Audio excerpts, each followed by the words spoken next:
하나, 둘.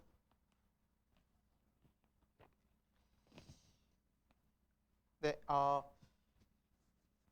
우리 바이블맵 또 목요일 날 또 하나님 은혜 가운데 이렇게 저녁 시간에 함께 하나님 말씀을 보는 시간을 갖게 되었습니다. 우리 같이 기도하고 오늘 이 시간을 함께 시작하도록 하겠습니다. 하나님 아버지, 오늘도 우리를 부르시고 또 인도하여 주셔서 이 저녁 시간에 하나님의 또 귀한 말씀을 또 보고 또 배울 수 있는 이 시간 또 상황들 허락하여 주심에 감사함을 드립니다.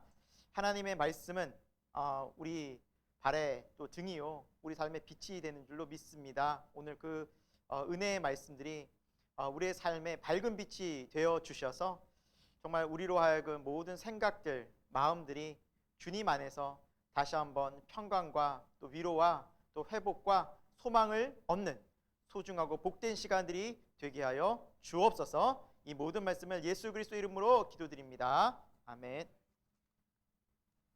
네, 오늘부터 시작되는 말씀은 이제 복음서 중에서 마태복음을 우리가 함께 읽고 들어가도록 할 텐데요.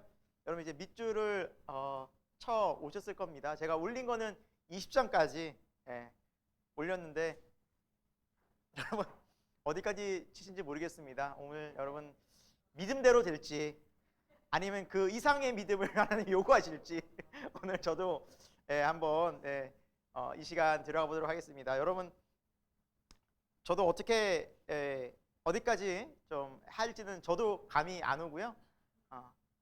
확실한 건 20장은 안 넘을 것 같습니다. 20장 안 넘는데 몇 장에서 끝날지는 저도 확실하지 않고 오늘 함께 말씀 들어보도록 하겠습니다. 첫 번째 우리 복음서인 마태복음인데 마태복음은 총 28장까지 있고요. 첫 번째 1장은 이제 족보가 나오죠. 족보, 그렇죠? 족보. 우리 뭐 지난 시간에 어느 정도 이 족보에 대해서 생각해 봤죠, 그렇죠?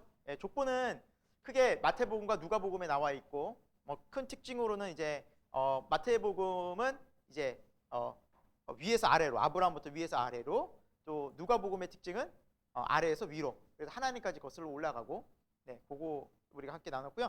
조금 더 이제 우리가 말씀을 보여 좀 생각해 보도록 하겠습니다. 1장 1절 우리 한번 다 같이 읽어볼까요? 읽겠습니다. 시작. 아브라함과 다윗의 자손 예수 그리스도의 계보라. 네. 마태복음의 대상은 유대인이죠, 그렇죠? 그래서 유대인들에게 가장 중요한 인물이 있다면 아브라함이죠, 그렇죠? 아브라함부터 시작되는 약속의 자녀. 그래서 아브라함, 또 이삭, 야곱, 또 야곱의 12아들. 그것이 이스라엘의 어떻게 보면 출발이 되지 않습니까? 그래서 아브라함이 너무 중요하고 그 다음 다윗 중요하고 그 다음에 예수 그리스도가 너무너무 중요한데 이 우리가 보는 이 마태복음의 족보에는 이 분들 위주로 되어져 있습니다. 그래서 먼저 1장 2절에 보면 아브라함이 이삭을 낳고 이렇게 시작을 하죠, 그렇죠? 그리고 쭉 내려오다 보면은 이제 6절에 보면은 다윗은 이렇게 시작을 하고요. 그리고 12절에 보면은 바벨론으로 포로 잡혀온 후에라고 이제 바벨론 포로 이후의 이야기가 나오면서 인물들에 대한 쭉 이야기가 나옵니다. 마태복음에 나오는 족보의 특징은 여성들이 등장한다 그랬죠, 그렇죠? 우리 5명의 여인들이 등장하는데 뭐 마리아 빼고는 다 삶들이 평탄하지 않았죠. 죄 많고 또 연약하고 이방인이고 문제 많은 인생이었지만 그런 삶들을 하나님께서 이 족보에 넣어주신 이유는 우리의 죄인된 우리 인간의 역사 속에서 예수 그리스도께서 오셨다라는 것을 강조하기 위함이었죠. 자, 그렇게 아브라함과 또 다윗과 또 바벨론 포로 이후의 어떤 족보의 인물들의 구조는 특히 이제 17절에 보면 이렇게 나와 있습니다. 모든 대수가 아브라함부터 다윗까지 14대요. 다윗부터 바벨론으로 잡혀갈 때까지 14대요. 그리고 바벨론으로 잡혀간 이후부터 그리스도까지 14대요. 하고 뭐가 강조됩니까?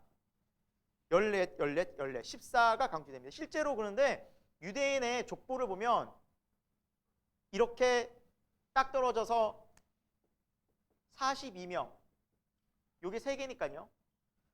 42명이 되지 않습니다. 왕들도 여러 명 빠졌어요. 그럼 왜 이렇게 했느냐? 상징적인 수 14를 강조하기 위함이고 그리고 3을 강조하기 위해서라고 볼 수 있습니다. 그래서 유대인들에게 또 성경에서 7이라는 숫자는 굉장히 완전수죠. 그렇죠? 완전수죠. 14는 7 곱하기 산수 시간 아니지만 7 곱하기 2입니다. 우리 아이들이 생각났네. 집에서 구구단 갑자기 7, 2, 14. 근데 7은 완전수. 완전수라고 하면 이게 의미적으로 2는 뭐냐면 예수 그리스도의 신성과 인성. 2라는 숫자에 포함되어 있습니다. 그래서 예수님의 신성과 인성. 그러니까 누구를 상징하냐면 예수님. 그리고 이 14에다 곱하기 3을 했죠. 성경에서도 3이라는 수는 삼위일체에서도 알 수 있듯이 3은 또한 완전수죠. 그래서 이 족보에 포함되어져 있는 이 14 곱하기 3, 즉 42라는 완전한 수는 하나님의 완벽한 계획과 섭리 속에 누가 오셨다? 예수님이 오셨다. 이거를 강조하기 위함이었다고 볼 수 있습니다. 그러니까 실제로의 그 유대인의 그런 족보를 보면 42명이 넘습니다. 한 47명 정도, 왕까지 따로 생략된 왕까지 보면 한 47명 정도 된다고 합니다. 그런데 이렇게 42를 한 이유는 완전한 수를 맞추기 위해서. 심지어 여러분 인물 다 세보시면 몇 명 나온지 아십니까? 이 성경에 여기 지금 족보에 안 세보셔서 여러분 믿음으로 42명 그냥 믿음으로 생각하고 계실지 모르겠지만 실제로는 41명이 됩니다. 세보시면 다윗이 중복됩니다. 그러니까 이걸 보면 이 족보에는 14 곱하기 2 곱하기 그러니까 14 곱하기 3이라는 완전한 수를 맞추기 위해서 정말 좀 어떻게 보면 좀 인간이 마태가 열심히 인위적으로 노력한 흔적이 보이는 것이죠. 그렇다고 해서 뭐 이것이 뭐 불완전하다 뭐 그런 의미는 아니고요.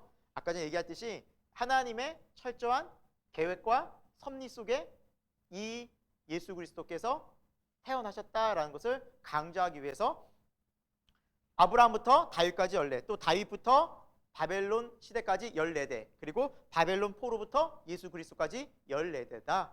그래서 이 세 개의 귀한 텀 속에서 하나님은 인류 역사의 구원자인 예수 그리스도를 보내주셨다라는 것을 강조하고 있다는 것이죠. 그리고 지난번에 우리 여인들의 설명은 했기 때문에 넘어가도록 하겠습니다. 네, 이렇게 좀 이해하시면 되겠고요. 그리고 그 족보의 특징은 왕들의 이야기, 그러니까 왕들의 이름이 많이 나옵니다. 네. 물론 빠진 왕들도 있습니다. 주로 왕들의 중심, 다윗부터 왕들의 이야기가 쭉 족보로 쭉 나오죠. 자, 그리고 이제 1장 18절부터 보시면 드디어 예수님께서 태어나시는 그 장면이 나오게 되죠. 우리 알다시피 마리아가 요셉과 약혼을 했는데 같이 살기 전에 뭘 해버립니까? 덜컥 이제 임신을 해버린 겁니다. 그래서 우리가 지난 시간에 살펴봤지만 이제 그거를 듣고서 요셉이 가만히 끊고 자였다. 이제 19절에 말씀하고 있죠. 그러자 20절에 주의 사자가 나와서 아니다. 요셉 두려워하지 말아라. 이것은 성령으로 된 것이니 두려워하지 말아라. 참 놀랍죠. 이 말을 한다고 해서 믿는 것 자체가 참 놀랍지 않습니까? 그렇죠? 그 당시에 성령이 누군지를 알았으며 그걸 얘기한다고 참 믿는 것 하며, 그렇죠? 이성적이고 합리적인 우리의 생각을 뛰어넘잖아요. 신적인 하나님의 능력이잖아요. 그러니까 이걸 참 믿는다는 것 자체가 귀한 믿음이었던 것 같습니다. 그리고 21절에 그 이름을 뭐라 하라? 예수라 하라. 그래서 예수라는 이름은 구원자. 그래서 자기 백성을 그들의 죄에서 구원할 것이다 라고 이제 천사가, 하나님의 사자가 얘기를 해 주시죠. 그렇게 된 이유는 무엇입니까? 이 모든 말씀을 이루려 하시는 건데 23절에 보니까 이사야서 이제 7장 14절에 예언된 말씀이죠. 보라, 처녀가 잉태하여 아들을 낳을 것이요 그 이름을 뭐하라? 임마누엘이라니라. 그 뜻은 하나님이 우리와 함께 계신다라는 뜻도 갖고 있습니다. 그러니까 구원자이신 예수님이라는 이름과 동시에 임마누엘, 예수, 하나님이 우리와 함께하기 위함의 이름이 임마누엘이라는 뜻도 가지고 있다라는 거죠. 그래서 예수님께서는 그렇게 태어나시게 됩니다. 자, 2장으로 이제 가보도록 하겠습니다. 이제 2장 1절에는 헤롯 왕 때, 헤롯 왕 때. 여기서 이제 헤롯은 대헤롯입니다. 세 명으로 갈라지기 전에 뭐 헤롯, 빌립, 헤롯, 안디바 이런 다른 헤롯의 아들들이 있기 전에 대헤롯 때 동방에서 예수님에 대한 그런 박사들이 별 보고 찾아오게 되죠. 그리고 2절에 묻습니다. 딱 가더니 유대인의 왕으로 나신 이가 어디 계시냐라고 우리가 별을 보고 찾아왔다라고 이야기를 합니다. 자, 이 박사들은 아마 이제 바벨론에서 이제 별을 관찰하던 사람들인데 당시로는 별의 별자리를 보고 어떤 역사라든지 또 많은 어떤 인물의 탄생이라든지 그런 거를 관측하던 문화들이 있었다고 합니다. 그래서 이 박사들 동일하게 그때 목성과 우리가 뭐 자료 내용 찾아보면 목성과 금성이 딱 겹친, 그래서 그런 이제 별자리의 이동이 700 몇 년 만에 한 번씩 온다고 하죠. 그래서 유리를 찾기 힘든 그런 어떤 특별한 사건이 있으니까 뭔가 특별한 일이 일어나겠구나라고 이들은 찾아왔었고 그 자리가 바로 이 유대 땅 예루살렘 지역이었다고 합니다. 그래서 갑자기 그 이야기를 들은 이제 헤롯 왕과 대신들은 너무너무 놀라는 거죠. 무슨 일이냐? 아니 내가 유대 왕인데 무슨 유대 왕이 또 난다는 말이냐? 굉장히 놀랐죠. 굉장히 놀라고 이제 무슨 일이냐, 어떻게 된 일이냐고 찾아보라라고 대제사장이나 서기관을 불러 모아서 묻습니다. 그리고 이렇게 베들레헴에서 메시아가 태어날 것이라는 예언을 읽게 되죠. 6절에 나오는 말씀이죠. 베들레헴아, 너는 유대 고을 중에 작지 않다. 내게서 한 다스린 자가 나와서 이스라엘 목자가 되리라 라고 하는 그 예언의 말씀을 읽어줍니다. 이제 덜컥 헤롯 왕은 이제 겁이 나기 시작했고 이제 박사들은 별이 어떻게 움직이는지 쭉 보고 이동을 하려고 합니다. 그때 헤롯이 얘기를 하죠. 나도 가서 그 왕에게 경배하려고 한다. 그러니 어딘지 꼭 좀 알려달라라고 얘기를 합니다. 당연히 이 말은 거짓이었죠. 그 왕을 죽이려고 한 계획이었죠. 순진한 박사들은 그 말을 믿고 이제 그 별이 멈춘 곳으로 가보니 어디였습니까? 정말 약속대로 베들레헴이었다는 것이죠. 그래서 그곳에 들어가서 집에 들어가서 11절에 보니까 황금과 유향과 모략을 예물로 드렸습니다. 황금과 유향과 모략. 그래서 최고의 경배의 상징, 그리고 왕을 상징하는, 그리고 가장 귀한 향품을 드리면서 존귀한 왕에 대한 대우를 그 앞에서 했던 것입니다. 그런데 그들이 다시 헤롯에게로 돌아가려고 하니 꿈에 누가 나타났어요? 12절에 또 주의 사자가 나타났겠죠. 꿈에 헤롯에게로 가지 말라라고 지시를 받고 그들은 다른 길로 해서 돌아갑니다. 헤롯은 어때요? 기다렸을 거 아닙니까? 계속 기다렸는데 오질 않는 거예요. 그러자 헤롯의 마음에는 불안함이 엄습해. 그들이 나를 속였구나. 그리고 죽이려는 계획을 세우게 됩니다. 근데 그런 급박한 상황 속에서 지금 13절에 보면 주의 사자가 나타나서 이제 마리아와 요셉에게 어디로 피하라고 알려줍니까? 애굽으로 피하라고 말합니다. 자, 예루살렘 성에서 그 헤롯 궁에서 그들이 생각하고 있었던 계획을 어떻게 요셉과 마리아가 무슨 수로 알았을까요? 절대 모르죠. 그러니까 하나님의 사자가 즉각 그 모든 상황을 미리 알려주신 겁니다. 그러니까 하나님은 천사들을 통해서 하나님의 백성들을 보호하시고 하나님 뜻을 이뤄 나가시는 거예요. 알려주신 거예요. 그리고 애굽으로 이제 피하게 되죠. 잠시. 근데 이 애굽으로 간 이유도 15절에 보니까 왜 애굽으로 갔다고 나와 있어요? 선지자를 통해서 애굽으로부터 내 아들을 불러냈다 함을 이루려 하심이라라고 나와 있어요. 그러니까 이미 이것 또한 예언되어져 있는 말씀이에요. 호세아서 11장 1절에. 그러니까 예언하신 그대로 하나님은 예수님을 이동시킨 거예요. 자, 그리고 이제 헤롯은 어떻게 되겠습니까? 그런 당시의 상황 속에서 너무 화가 났겠죠.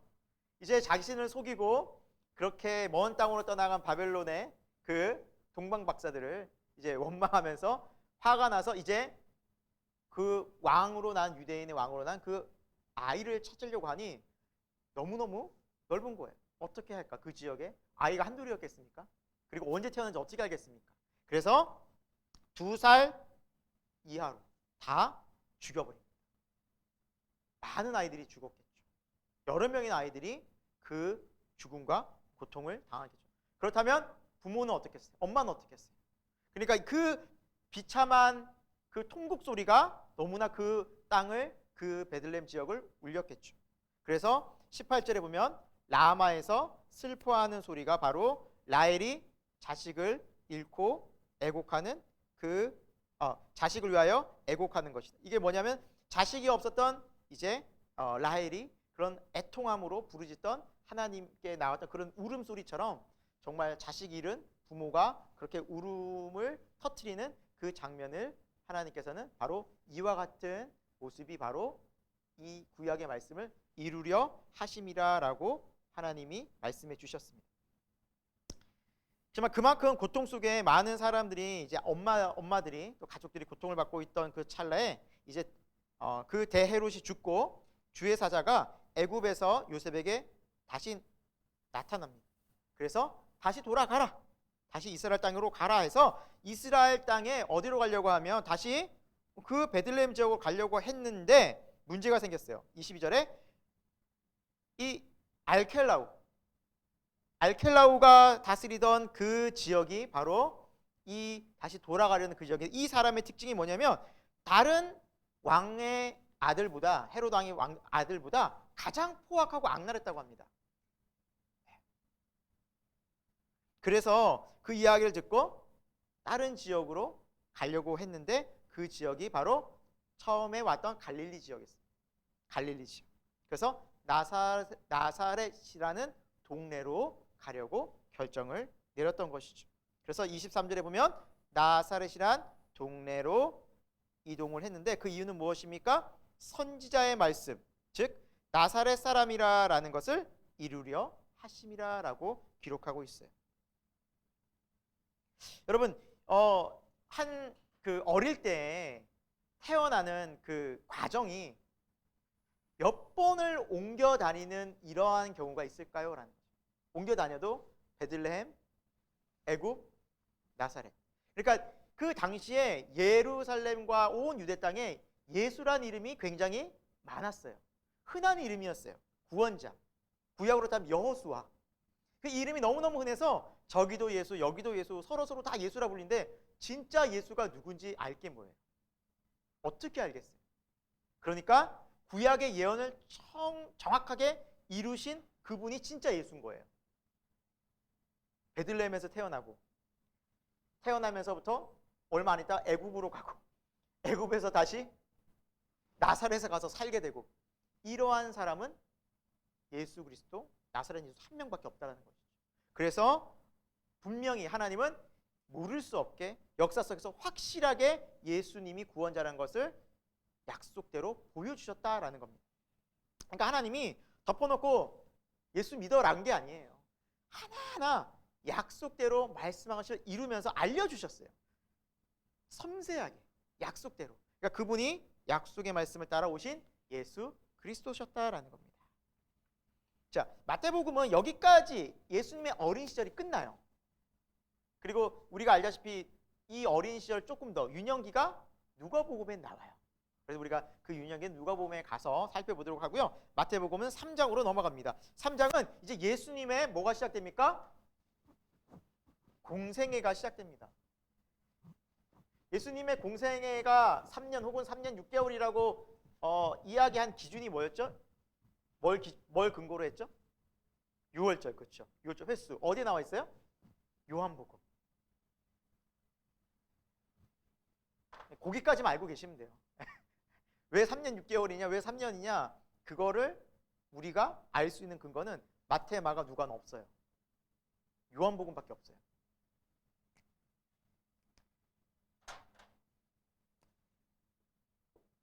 (3장은) 이제 예수님의 이제 세례 요한과 예수님의 세례가 나오죠.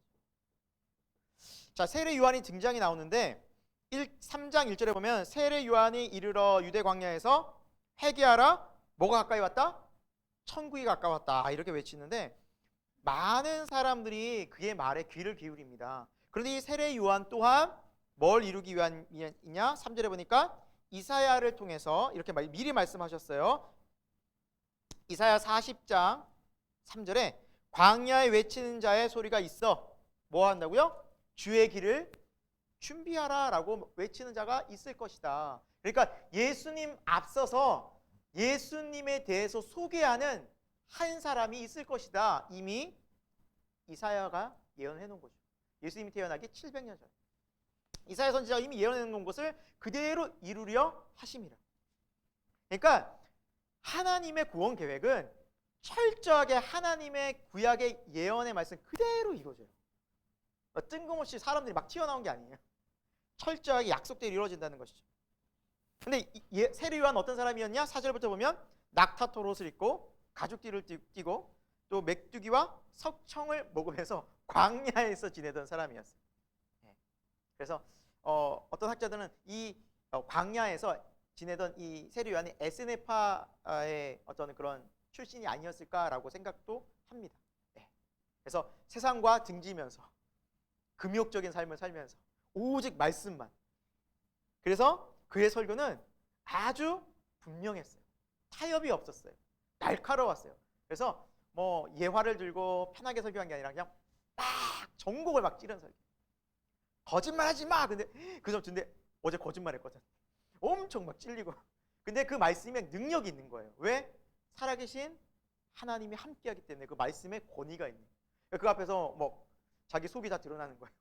그리고 회개하고 하나님 앞에 나 무릎 꿇고 물 세례 주고 그러면서 무슨 많은 사람들이 그 앞으로 나와서 말씀 듣고 회개하고 세례 받고 그런 변화들이 유대 사회에 막 분위기가 엄청나게 활발하게 이루어지고 있던 상태. 그러니까 많은 사람이 누구에게 집중했느냐? 세례 요한에게 집중했어요. 말씀을 가르치던 바리새인이 아니었어요. 제사장들이 아니었어요. 그들과 비교할 수 없을 만큼 세례 요한의 강력한 힘이, 말씀의 힘이 그들을 압도했던 거예요. 그래서 5절에 6절에도 보면은 자기의 죄를 자복하고 요단강에서 막 사람들이 막 세례를 받는 거예요. 많은 사람이 나와서. 그 중에는 뭐 로마 군인들도 있었고요. 그리고 이방인들도 있었고 다른 모든 사람들이 나와서 막 세례 받는 죄 회개하고. 그리고 7절에 보니까 바리새인과 사두개인들이 너무너무 화가 나가지고 뭐 어디 꼬투리 잡을 거 없나? 이 사람 뭐 공격할 거 없나 찾아왔는데 그 모습을 보고 7절에 뭐라 그래요? 이 독사의 자식들아 이렇게. 와, 엄청난. 이 사람들은 유대 지도자들이에요. 감히 함부로 얘기할 수 없는 사람들이에요. 근데 막 독사의 자식들아 이렇게 얘기를 해버리니 막 얼마나 큰 자존심과 충격을 받겠어요. 상하고. 그렇게 막 하는 설교를 하면서 10절에 또 보면은 도끼가 나무 뿌리에 놓였으니 이미 자르려고 도끼를 하나님이 들고 너희들 지금 다 그냥 베어버리시려고 지금 준비하고 있다. 그래서 회개하지 않을 그런 사람이 아무도 없다. 다 회개해야 된다. 그래서 세례 요한의 설교를 도끼 설교도 날카롭게 다 베어버리고 자르는 그런 강력한 말씀을 전하는 세례 요한이 이제 등장을 합니다. 그런데 세례 요한이 자기의 그 본분을 알았어요. 자기에게 스포트라이트가 오는 것이 아니라 뒤에 오실 예수님을 자기는 드러내야 되는 걸 알았어요. 그래서 뭐라 말씀합니까? 11절에 보니까 나는 물로 세례를 너에게 주지만 내 뒤에 오시는 분은 내가 감히 그의 신을 들기도 감히 그 몸에 그 보잘것없는 그 신발 하나 들기도 내가 감히 부족할 만한 능력 있는 자가 오시는데 그분은 성령으로 불로 너에게 세례를 베풀 것이다. 그리고 그분은 어떤 분이냐? 심판자다. 알곡과 쭉정이 가라지를 다 갈라서 태우시고 알곡은 들여 곳간에 모으시고 그러니까 심판하시는 그러한 심판주로 오실 것이다. 이렇게 예수님을 소개하게 됩니다. 그렇게 설교를 여러 번 했겠죠. 그러던 어느 날이었습니다. 이제 예수님이 공생에 시작을 하시려고 딱 등장을 하십니다. 그리고 이제 요단강 이르러 예수님이 요한에게 세례를 받아 오시니까 요한이 그럴 수 없다고, 제가 어떻게 당신에게 세례를 베풀겠냐고. 14절에 보면 제가 오히려 당신에게 세례를 받아야 할 텐데 제가 어떻게 당신에게 세례를 베풀겠냐고. 그러자 예수님이 말씀하시죠. 이를 허락하라. 이 모든 것이 하나님의 의를 이루는 것이다. 그러니까 예수님이 이렇게 겸손하셨죠. 사람에게 이렇게 숙이고 사람이 머리 위에 손을 얹게 만든 전능하신 하나님. 그렇게 겸손히 주님은 세례 자리로 나가셨던 것이죠. 왜? 인간의 모습으로 오셨기 때문에 예수님은 그곳에서 인간인 예수 그리스도의 인자의 모습으로 그 사역을 성실히 감당하셨던 것이죠. 그리고 그 자리에서 어떻게 됩니까? 세례를 받으면서 16절에 보니까 하늘이 열리고 하나님의 뭐가 임했어요? 성령님이 비둘기 형상처럼 탁 임하고, 17절에 보니까 하늘에서 소리가 들리는 거예요. 이는 내 사랑하는 아들이요 내 기뻐하는 자다라고 말씀하고 있죠. 자, 여기에서 보면은 우리가 하나님이 어떤 분인가라고 많이 사람들이 이야기를 하고 또 이단에서도 얘기하는데요. 하나님은 어떤 하나님이세요?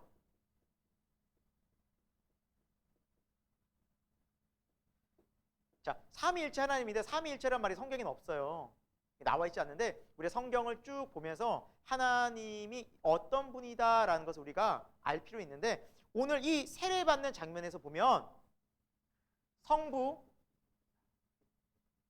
성자, 성령 세 분 하나님이 동시에 등장을 합니다. 성령 하나님 어떤 형체로? 아까 전에 비둘기처럼, 그렇죠? 비둘기처럼.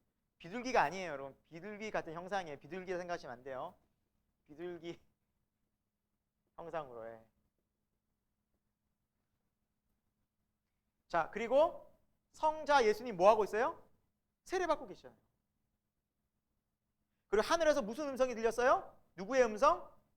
하나님 아버지의 음성. 이는 내 사랑하는 아들이다. 지금 세 분 하나님이 같이 나타나시죠.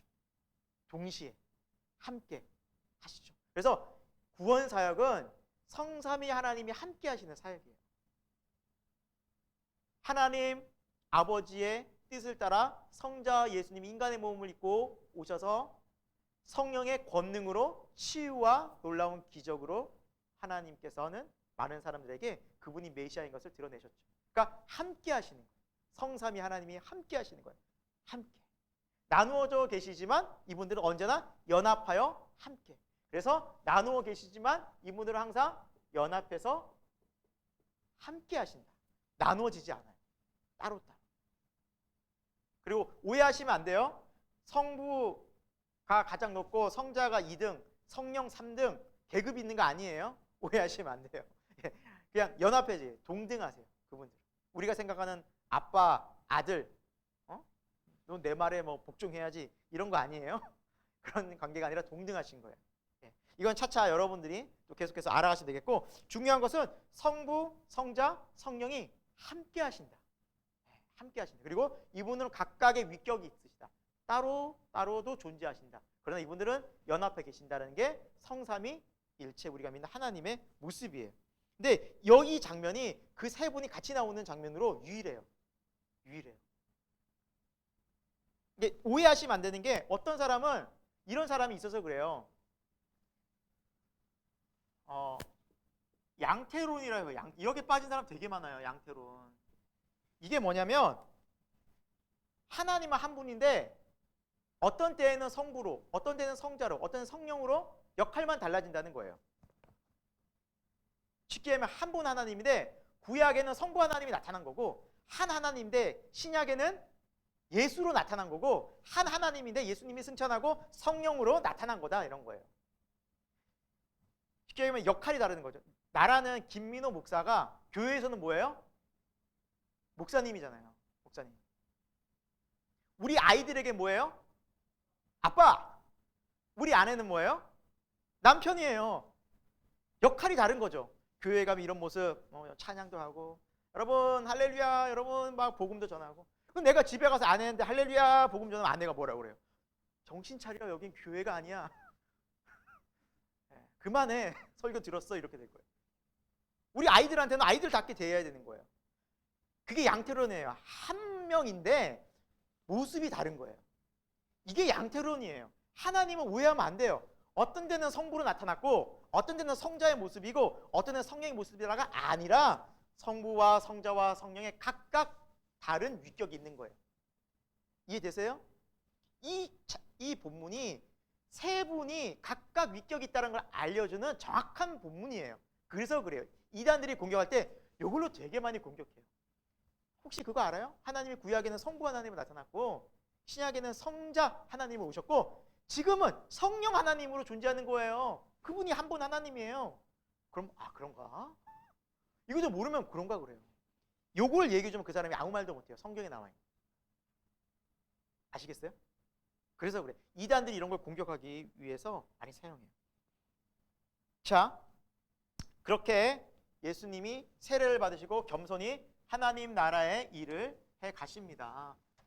인간으로 오신 예수님이 인간처럼 똑같이 죄가 없으셨지만 인간처럼 되셔서 그렇게 사람의 모습으로 오신 예수님이 그 사역을 메시아 사역을 해 가십니다. 그래서 예수님은 완전한 하나님으로 오신 성자 하나님일 뿐만 아니라 인간으로 오신 인자의 모습도 같이 갖고 계세요. 유일한. 자, 4장을 보도록 하겠습니다. 4장에는 이제 시험을 받으신 예수님이 나와요. 중요한 사건이죠. 4장. 시험 받으신 예수님. 야, 이제 세례 받자마자 바로 어디로 가요? 시험 받는 자리. 이 시험은 누구에게 받는 거예요, 지금? 마귀에게 나와 있죠. 마귀에게 시험 받으러. 그러나 4장 1절에는 중요한 그분이 먼저 나와요. 누구에게 이끌려? 성령에 이끌려. 그러니까 하나님이 허락하신 거예요. 성령에 이끌려 그 시험 받는 자리로 나아가신 거예요. 그래서 마귀가 이제 시험을 하게 됩니다. 첫 번째 시험은 이제 돌이 떡이 되게 하라는 마귀 시험인데 이 상황이 어떤 상황이었습니까? 우리 이제 2절에 나와 있지만 예수님이 40일간 밤낮으로 금식하시며 메시아 사역을 어떻게 할까 막 고민하고 기도하시는 다 지쳐 있었던 상황에서 마귀가 나타난 겁니다. 예수님에게 돌이 떡이 되게 하라라고 3절에 유혹하고 있죠. 왜 이게 유혹이었을까요? 아까 예수님은 인간으로 오셨다 그랬잖아요. 그러니까 육신을 그대로 입고 계셨어요. 그러니까 줄이시고 배고프시고 그냥 똑같아요. 우리 저녁 안 먹으면 배고프죠. 한 3일 굶으면 너무너무 힘들죠. 그러고 싶지 않죠. 그것처럼 예수님도 똑같이 배고픔이 있으셨던 거예요. 줄이시면. 그러니까 그 모습을 연약함을 사탄이 공격한 거예요. 그때 예수님께서 뭐라 말씀하십니까? 사람이 4절에 떡으로만 살 것이 아니라 하나님의 입으로부터 나오는 모든 말씀으로 살 것이니라. 떡으로만 살 것이 아니다. 떡이 중요하지 않다라고 말씀하신 적 없어요. 먹을 것 중요해요. 하지만 그것이 인생의 가장 중요한 의미를 두는 것은 아니다라는 거예요. 육신의 정욕인 거죠. 육신을 채우기 위해서, 육신의 만족을 위해서 많은 사람들이 그게 먼저예요. 내 육신의 피로 채우고 육신의 만족 채우고 조금만 내가 좀 불편하거나 배고픔 못 참아요. 사람들 바로 그냥. 그러나 하나님을 믿는 자녀들은 그 이상을 봐야 된다는 것이죠. 하나님의 뜻과 말씀이 먼저라는 것이죠.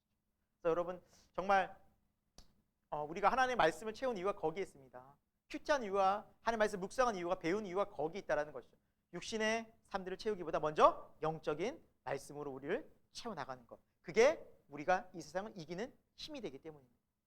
예수님께서는 기록되었으되 바로 신명기 8장 3절의 말씀을 인용하셨죠. 자, 두 번째, 이게 안 통하자 마귀가 이제 5절에 보니까 거룩한 성 어디겠어요?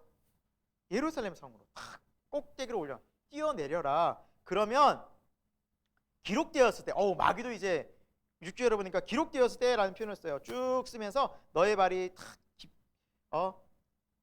돌에 부딪히지 않게 하라. 이 말씀이 시편 91편의 말씀이에요. 그러니까 이 시편의 말씀을 인용해서 마귀가 또 시험을 했던 것입니다. 그때 예수님께서 뭐라 말씀하십니까? 기록되었을 때 주 너의 하나님을 시험하지 말라라고 말씀하세요. 그러니까 마귀가 유혹한 거는 그것이었어요. 예루살렘 성에서 딱 뛰어내리면 하나님의 천사가 딱 이 메시아 예수를 받쳐주면 당시 예루살렘 성에는 늘 사람들이 붐볐을 거 아닙니까? 제사하고 또 그곳에서 사람들 왔다 갔다 다닐 텐데 많은 사람들이 보면 어떻겠어요? 우와, 예수 보면서 예수님 보면 깜짝 놀라겠죠. 그 앞에 막 천사가 받쳐주니 어떻겠습니까? 막 엎드려 절하지 않겠습니까? 벌써 와, 박수 치지 않겠습니까? 엄청난 인기와 소문이 퍼져나갈 것입니다. 야, 예수님 봤어? 예루살렘에서 떨어졌는데 천사가 딱 받쳤어. 이미 벌써 끝난 겁니다. 그러면 예수님은 메시아 사역을 어떻게 해요? 아주 쉽게 말 한마디 던지면 다 엎드립니다. 예수님의 권세와 능력이 딱 보여졌기 때문에 그렇게 가라는 거예요. 쉬운 길로 가라는 거예요. 인기 있고 쉬운 길로 가라는 거예요. 이생의 자랑. 이게 너무너무 유혹할 때가 많죠. 우리를 유혹할 때가 많죠. 그러나 하나님을 시험하지 말라라고 말씀합니다. 내가 이 세상에서 누릴 거 다 누리고 편하게 하면서도 하나님 자녀 맞죠? 그 하나님 시험하는 거죠. 하나님 자녀니까 하나님이 도우실 거야. 어떻게든 도우실 거야. 약속하셨잖아. 그건 아니라는 것이죠. 하나님의 뜻대로 말씀대로 순종해야 된다는 것이죠. 그리고 그 십자가의 길을 가야 된다는 걸 주님은 알고 계셨어요. 내 뜻이 아닌 아버지의 뜻. 십자가의 길. 우리 성도도 마찬가지입니다. 인기 있고 알아주고 일단 위험한 거예요. 내 이름 알리려 하고 나를 드러내려 하는 것 자체는 벌써 교만이 틈탈 수 있는 길이 되는 거죠. 8절에는 세 번째 시험이 나옵니다. 지극히 높은 산에 올라가서 천하만국 영광을 다 보여줍니다. 화려함, 그리고 또 왕들이 편안하게 사는 삶, 그 영광들, 그러면서 내게 엎드려 절하면 이 모든 것을 너에게 줄게. 그 영광스러운 삶을, 이 세상 영광을 넌 가지면 얼마나 좋겠니 하면서 예수님을, 인간의 연약함을 가진 예수님을 유혹하게 되죠. 그러자 예수님께서는 말씀하시죠. 사탄아 물러가라. 기록되었을 때 주 너의 하나님께만 경배하고 다만 하나님만 섬겨라 하고 사탄의 그 유혹을 말씀으로 물리치십니다. 여러분, 얼마나 사탄이 우리를 유혹하게 만드는지 모릅니다. 눈에 보이는 것, 세상의 즐거움들, 너 저 자리 가봐, 너 저거 즐겨봐, 안목의 정욕들, 높은 자리, 많이 가지는 삶, 편안하고 안락한 삶들을 통해서 사람들은 돈 앞에 무릎 꿇습니다. 사람 앞에 무릎 꿇습니다. 권력과 힘을 얻을 수만 있다면 뭔들 못하겠습니까? 부적 뭔들 못 붙이겠습니까? 뭔들 못하겠습니까? 다 합니다. 그것만 얻기 위해. 그러나 예수님 믿는 사람은 누구만 섬겨요? 예수님. 눈에 보이는 것이, 화려함이, 그 영광이 수많은 사람들이 따라갈 때 예수 믿는 사람들은 하나님만 경배하는 믿음의 사람들. 여러분, 이게 쉬워요? 어려워요? 어려운 거예요. 그래서 유혹이라는 거예요. 이 세 가지 유혹이 오늘날에도 똑같이 우리에게 적용됩니다. 육신의 정욕, 안목의 정욕, 이생의 자랑. 그러나 예수님께서 뭘로 물리치셨어요? 마귀를? 이게 중요해요. 말씀. 예수님이 말씀으로 물리치셨다면 우리도 이 승리의 삶을 살 수 있다는 거예요? 없다는 거예요? 있다라는 거예요. 말씀으로 무장해야 된다는 거예요. 주님의 거룩한 말씀. 진짜 이 믿음으로 말씀을 고백해야 돼요. 그냥 읽는 정도가 아니라 믿음으로 고백해야 돼요. 진짜 하나님의 말씀은 진리고 생명이다. 그러면 마귀가 떠나간다는 거예요. 마귀가 틈을 누리다가도 공격하지 못한다는 거죠. 그러니까 우리가 말씀으로 오직 물리칠 수 있다라는 겁니다. 자, 12절부터 보면 예수님께서는 이제 비로소 천국 복음을 전파하십니다. 자, 이제 세례 요한은 자기 역할을 다 했어요. 요한이 잡혔어요. 근데 잡힌 거 우리 내용 알고 있죠? 왜 잡혔는지? 그렇죠? 헤롯 안디바가 그의 헤롯 빌립, 다른 배다른 형제 헤롯 빌립의 그 아내를, 헤로디아를 불법적으로, 그렇죠? 예, 강제로 또 뭐 하여튼 안 좋은 그런 속임수를 써서 나쁜 일로 같이 결혼하게 됐죠. 아내는 도망가게 됐고 뭐 하여튼 그런 여정들 속에서 요한이 당연히 지적하죠. 이러면 안 된다. 그러다가 바른 말 했다가 잡혀가게 되죠. 이 상황이 벌어진 겁니다. 자, 그리고 이제 비로소 요한은 그 앞에서 사라지고 이제 예수님이 전면에 드러나서 뭘 복음을 전할까요? 하나님 천국 복음을 전하기 시작합니다. 그래서 나사렛, 스불론, 여러 적 가버나움 그 갈릴리 지역을 다니시면서 천국 복음을 전하십니다. 근데 이것 또한 그 지역에서 전한 이유가 있었어요. 왜? 이사야 선지자의 말씀에 의하면 14절부터 보면 말씀을 이루려 하심인데 15절, 16절에 보면 쭉 지역들이 나와요. 스불론, 납달리, 갈릴리여 흑암에서 빛을 보고 사망의 또 그늘에 앉은 자들이 빛을 보게 되었다라는 말씀을 이루려 하심이라라는 거예요. 이 지역에서 복음을 전하신 이유는 이미 이사야에서 예언된 말씀을 이루려 하십니다. 메시아는 이 지역을 중심으로 복음을 전하실 것이다. 빛을 드러내실 것이다. 그러면서 17절에 우리 같이 한번 읽어볼까요? 시작! 이때부터 예수께서 비로소 전파에 이르시되 회개하라 천국이 가까웠느니라 하시더라. 아멘. 예수님이 메시아 사역에서 첫 번째 말씀이 무엇이었습니까? 바로 천국이에요. 천국. 하늘나라. 그렇죠? 하늘천 나라고 하늘나라죠. 천국 하늘나라. 똑같은 말이에요. 어디는 천국으로 어디서 이제 하늘나라로 같은 의미예요. 이 천국을 비로소 전파하신 거죠. 회개하라. 천국이 가까이 왔다. 내가 그 천국을 너에게 이야기하러 왔다. 그러면서 이제 갈릴리 해변에서 누구를 만납니까? 제자들을 만나시죠. 베드로라는 시몬 만나고 그 형제 안드레를 만나십니다. 그리고 말씀하시죠. 나를 따라오라. 너희로 내가 사람을 낚는 어부가 되게 하리라 라고 말씀하십니다. 근데 그들이 바로 20절에 보니까 곧 그들이 그물을 버려두고 예수를 따르니라. 너무 좀 어떻게 말 한마디에 따를까라고 생각할 수 있죠. 근데 이 장면이 자세하게 어디에 나와요? 누가복음 5장에 나오죠. 네.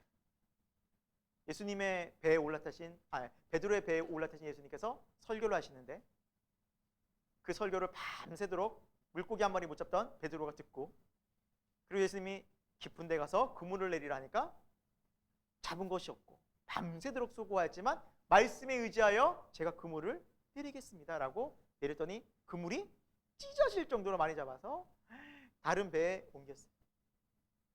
그 배가 또 다른 요한의 또 배였어요. 그러면서 그들이 놀라운 기적을 체험한 거예요. 그리고 예수님의 말씀을 들으면서 그들이 이제 예수님 앞에서 자신들이 어떤 존재인지를 알게 된 거예요. 어떻게 목수가 어부에게 지시를 해요. 근데 그분은 전능하신 하나님이라고 믿음이 갔으니까 베드로가 내렸지 않겠어요? 말씀을 듣고 보니 그러니까 이미 그의 마음속에는 서서히 하나님의 말씀이 들어와 그가 서서히 변화되기 시작했어요. 그래서 그 앞에서 엎드리죠. 주여 나를 떠나서 나는 죄인으로서이다. 엎드려요. 자기보다 어릴 수도 있고 갓 30살이 된 그 젊은 청년 예수 앞에 엎드리는 거예요. 그 엎드린다는 의미는 뭐예요? 예수님을 인간으로 보지 않았다는 거예요. 경배의 표시거든요. 그러면서 예수님을 따르게 해요. 그 장면이 여기에 나와요. 누가복음 5장. 그러니까 우리가 마태, 마가, 누가, 요한을 함께 보면 이 스토리가 다 꿰지게 돼 있어요. 자, 아무튼 그럼 누가복음과 좀 살펴보고 자, 그런 다음에 예수님께서는 야고보와 요한, 그 형제죠. 세베대의 아들인 그들도 부르십니다. 근데 그들이 부름을 받고서 어떻게 해요? 배와 아버지를 다 그물을 버려두고 예수를 따르니라 라고 기록되어 있어요. 버려두고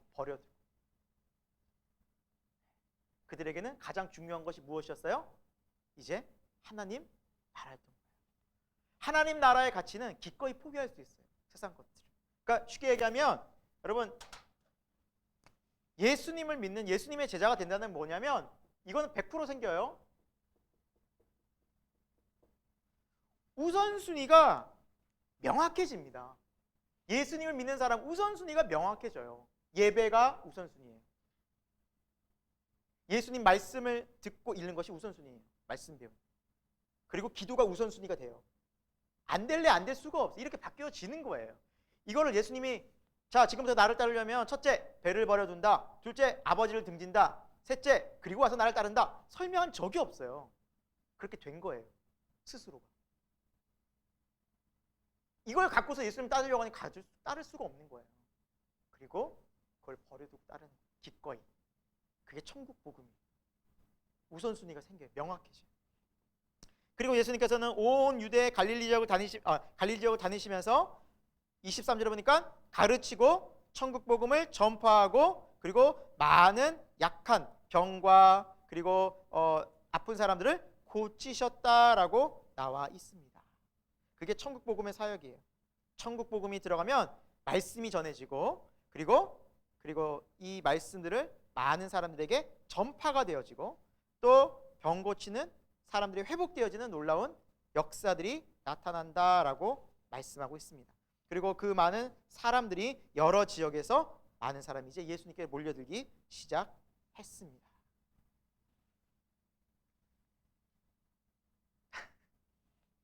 네, 굉장히 오늘 약 10장까지 나갈 것 같은 느낌이 굉장히 강해야 되는데 어떻게 이렇게 정확하게 4장까지밖에 못 나갔어요. 이게 어떻게 제 목표는 한 14장이었는데 이렇게 나를 정확히 알고 있지. 나보다도 우리 사람들도 많이 알고 있어요. 여기 몇 명이 10장까지 쳐왔대요. 어떻게 알고.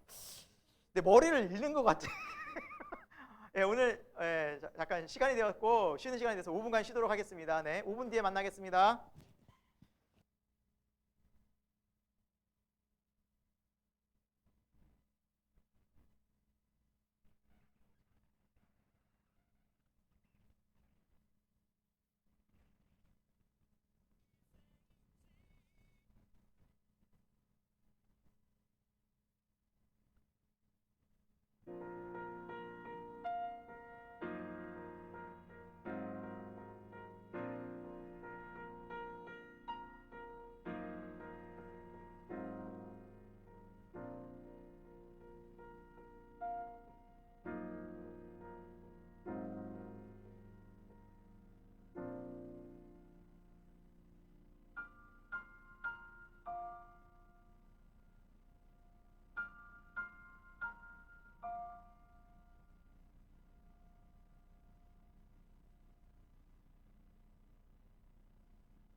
하겠습니다. 우리 또 집에서 듣고 계신 분들도 다시 집중해 주시기 바랍니다. 오늘 해야 될 게 참 많습니다. 해야 될 게 많은데 자, 드디어 마태복음 5장인데 5장부터 7장까지는 여러분이 많이 설교나 또 많이 이제 보셨던 뭐죠? 산상수훈이라고 그러죠. 산상설교, 산상수훈. 왜 산상수훈이냐? 5장 1절에 산에 올라가 산에서 하셨다 해서 산상. 왜 수훈이냐? 교훈의 말씀을 많이 하셨거든요. 그래서 딱 그 뜻이에요. 붙였어요. 이해하기 쉽게. 5장부터 7장까지. 그런데 이 산상수훈에 정말 중요한 메시지가 너무너무 많이 들어있어요. 자, 여러분 묻겠습니다. 이 산상설교는 많은 무리들을 대상으로 하셨을까요? 아니면 제자들에게 믿는 사람들을 대상으로 하셨을까요? 맞아요. 제자들이. 이거 잘 아셔야 돼요. 이건 세상 사람들을 위한 설교가 아니라 대상이 누구냐면 자, 제자들이 제자들. 즉 믿는 사람. 하나님 자녀. 같은 말이죠. 제자가 됐다는 것은 하나님의 백성이 됐다는 것이고 또 하나님의 자녀가 됐다는 의미입니다. 이제 믿음의 신앙생활을 했다는 다 같은 의미입니다. 제자가 더 특별한 의미가 아니라 같은 의미입니다. 자, 5장 1절에 보시면 산에 올라 앉으시니 누가 나왔어요? 제자들이 나온지라. 제자들이 나왔어요. 그리고 아마 제자들이 가까이 있었고 무리들이 뒤에 있었어요. 그러면 그들은 어떻게 들었을까요? 제자들은 예수님을 믿는 삶은 하나님의 자녀의 삶 이런 것이구나라는 걸 알게 하나님 나라의 백성은 이런 삶이구나라는 걸 알게 됐을 때고 무리들은 저게 천국 백성의 삶이구나라는 것을 들었겠죠. 제자들에게 실제적이었어요. 이렇게 살아야 되는구나. 그러면서 말씀하시죠. 3절에 심령이 가난한 자는 복이 있다. 그들이 천국이 그들의 것입니다. 천국이 그들의 것입니다. 심령이 가난하다는 것은 어느 의미일까요? 마음이 가난하다는 게 원문을 보면 쪼그라들었다는 거예요. 쪼그라들었다는 거예요. 그래서 내 마음이 이제 세상에서 어떤 것도 채워지지 않아. 만족도 없고 정말 너무너무 허무하고 막 영적인 것을 막 갈급하고 영혼에 대한 막 갈망이 막 생겨요. 이게 진짜 의미가 뭘까? 삶의 의미. 하나님이 계시면 왜 이럴까? 막 그런 하나님을 애타게 찾고자 하는 갈망함들이 생겨요. 심령이 가난해지면. 그래요. 그때 천국이 임하는 거예요. 정말. 그리고 여러분 그런 심령이 반대로 부유한 사람들은 어떤 사람이냐면 이렇게 부자고 가난하고 떠난 거예요. 그런 거 떠나서 돈이 많고 적고를 떠나서 심령이 부자인 사람 하나님 내 주먹을 믿어 이런 사람들 있잖아요. 사람이 약하기 때문에 하나님 찾는 거야. 내가 강해봐 신 찾냐? 이런 사람들. 심령이 강한 사람들이에요. 그냥 부유한 사람들이에요. 하나님 필요 없어. 얼마든지 할 수 있어. 깨주고 부숴주고 에이 욕하고 그냥 자기 마음대로 살게 되죠. 그런 사람들이 심령 부유한 사람이 가난하면 어떻게 돼요? 찾게 돼요. 내가 부족하고 연약하고 내 힘으로 안 되고 이게 처절히 박살나고 깨지는 거예요. 산산조각난 상태가 예수님을 만날 수 있는 통로예요. 내 힘으로 안 되는 거 이거 알아야 돼요. 두 번째, 어떤 사람이 복이 있어요? 4절에 애통하는 자는 복이 있네. 그들이 위로를 받을 것이며. 세상에서 만족하고 편안하고 이런 게 아니라 슬프다. 왜 내 인생이 이렇게 어려워? 그러면서 하나님께 나와서 하나님이 계시면 왜 이렇게 어렵습니까? 하면서 애통하고 울 때 하나님 저 좀 도와주세요. 울 때 하나님은 그 기도를 들으시고 그들이 위로를 받는 거예요. 하나님의 하늘의 위로를 받는 거예요. 하나님의 영원한 위로를 받는 거예요. 마치 한나가 아들이 없어서 한나가 아니라 구약의 한나가 아들이 없어서 지금 아들이 있으면 안 되죠. 자녀가 없어서 막 정말 결혼했는데 자녀가 없으니까 얼마나 막 무시당하고 그럴 때 하나님 앞에 애통함으로 기도하잖아요. 그런 마음 위로를 받는 거예요. 하늘의 위로를 받는 거예요.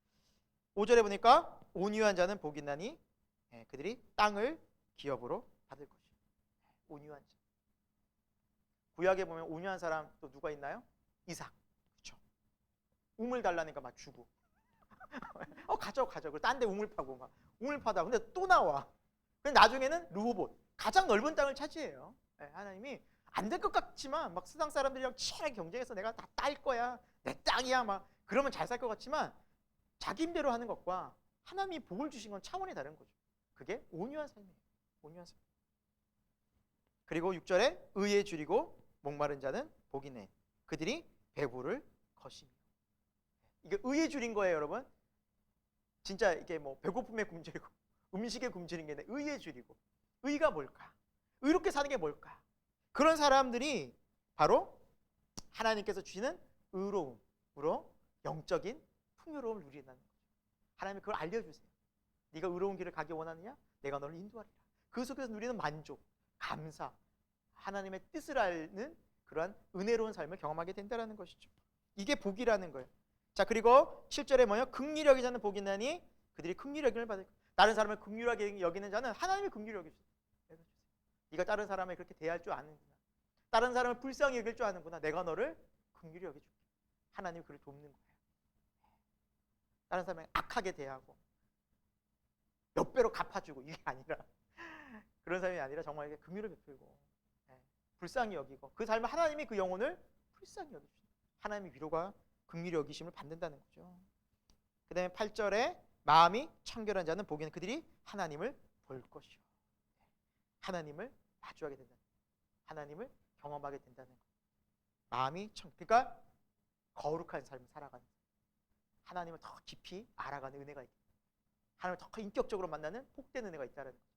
죄를 떠나 거룩한 삶으로 나가는 삶. 그것이 하나님을 더 깊이 인격적으로 알아가는 귀한 만남이라는 것입니다. 그 다음에 9절에 화평하게 하는 자는 복에는 그들이 하나님의 아들이라 일컬음을 받을 것이요. 주에서 평화를 만들고 분쟁을 분란을 일으킨 것이 아니라 화평을 이루는 그 사람. 분열이 있는 곳에 다툼이 있는 곳에 화목을 이루는 그 사람은 그래 네가 내 아들이다. 하나님 그렇게 인정해 주시는 네가 내 자녀다 내 딸이다 라는 것을 하나님의 아들이라고 해서 여러분 나는 자매인데 여잔데 생각하지 마시고 대표성이에요 여러분. 이런 굉장히 많이 나와요.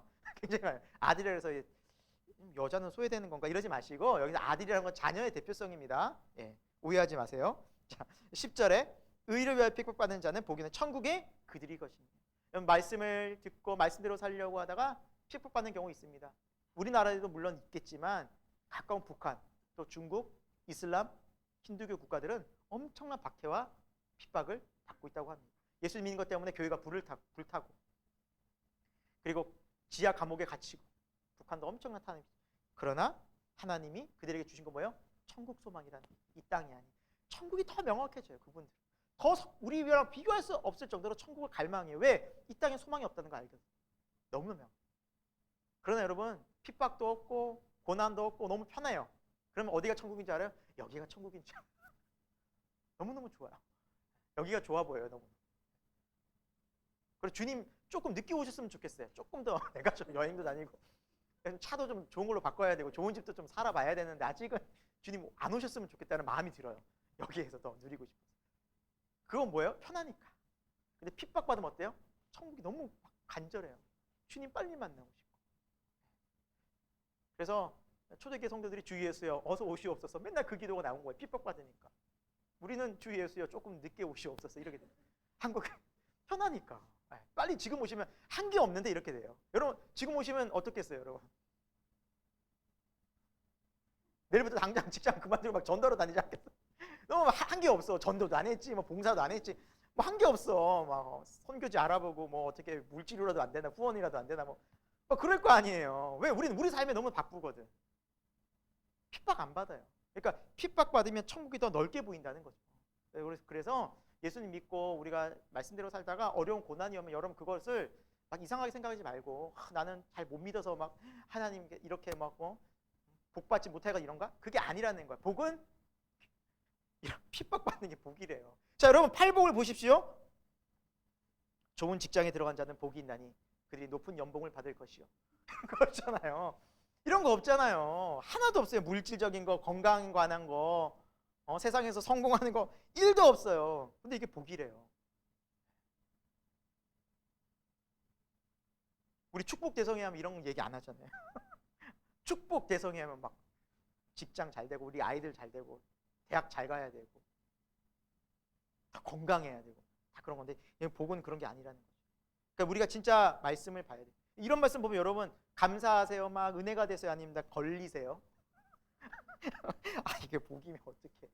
네, 막 걸릴 때 많지 않아요? 그러니까 우리가 얼마나 본질에서 벗어났다라는 걸 알 수 있죠. 저도 그래요. 이거 보면 되게 걸려요. 죄송하더라고요, 하나님. 의에 줄이고 목이 안 말라. 내가 여기 안 줄인 것 같아. 마음이 청결하고 죄송해요, 막 하나님. 그러니까 이 얼마나 우리가 제자의 삶과 멀어져 있는지. 근데 이건 시작이에요. 시작이에요. 그렇게 천국이 임하는 삶을 하나님께서는 하나님의 자녀고 복된 인생이라 말씀하시고 13절에 너희는 세상에 뭐라고요? 소금이다. 근데 여러분 중요해요. 소금이 맛을 잃으면 어떻게 된다고요? 쓸모없이 되는 거예요. 정말로. 그래서 땅바닥에 버려진다라는 표현이 있죠. 실제로 이스라엘 팔레스타인 지역에서는 소금이 쓸데없는 소금 있잖아요. 녹지도 않고 굵은 소금 단단한 것은 길바닥에 뿌려서 밟혀졌다고 하는데 돌을 그 소금이 깔림으로 바닥이 딱 단단해졌대요. 진짜 밟히는 도구. 그러니까 우리는 이게 다만 밖에 버려서 사람들에게 밟힐 뿐이 아니라 소금 뿌려서 밟히는 게 뭔 의미지라고 할 수 있는데 당시 팔레스타인 유대인들은 진짜 쓸모없는 소금을 바깥에 뿌려가지고 밟고 다니는 걸 본 거예요. 완전 쓸모없는, 그러니까 소금의 어떤 본래적인 목적이랑 전혀 상관없는 모습으로 바뀌어지는 거예요. 진짜 쓸모없는 존재가 되어버리는 거예요. 그게 소금의 역할이야. 소금은 녹아져야 되는 거죠. 녹으면서 역할을 하는 거죠. 부패를 방지하는 거죠. 세상에 그런 소금 같은 역할을 하라는 거죠. 두 번째 14절에 너희는 세상에 뭐다?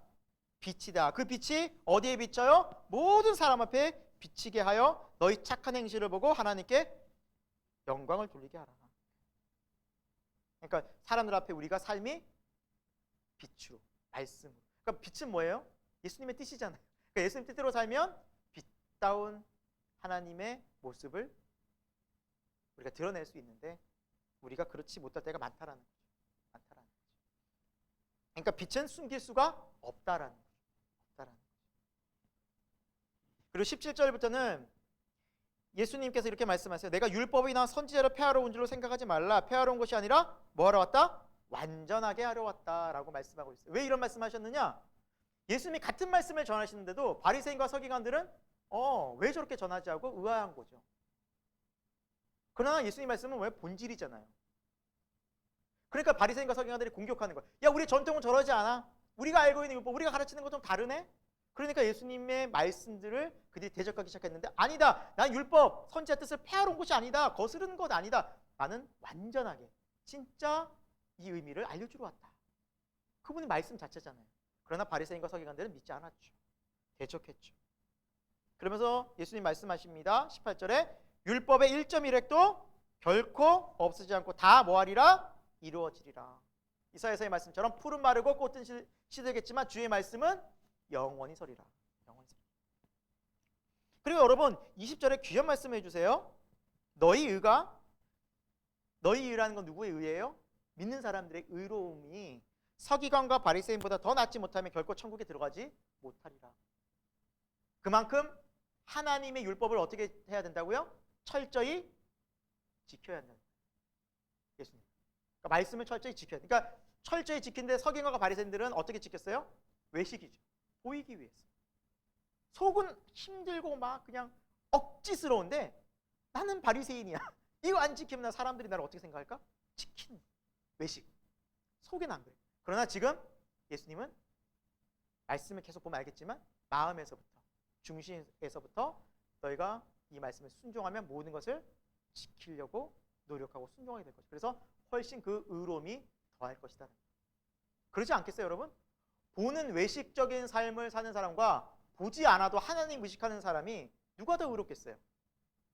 당연히 하나님 의식하는 사람이죠. 훨씬 의로울 수밖에 없는 거예요. 왜? 보지 않는 곳에서도 말씀대로 사니까. 외형주의는 안 그러고 보지 않으면 안 해요. 보면 더 하고. 차이가 너무 큰 거예요. 이 삶을 말씀하시는 거예요. 지금. 진짜는 반드시 말씀을 지킨다라는 거예요.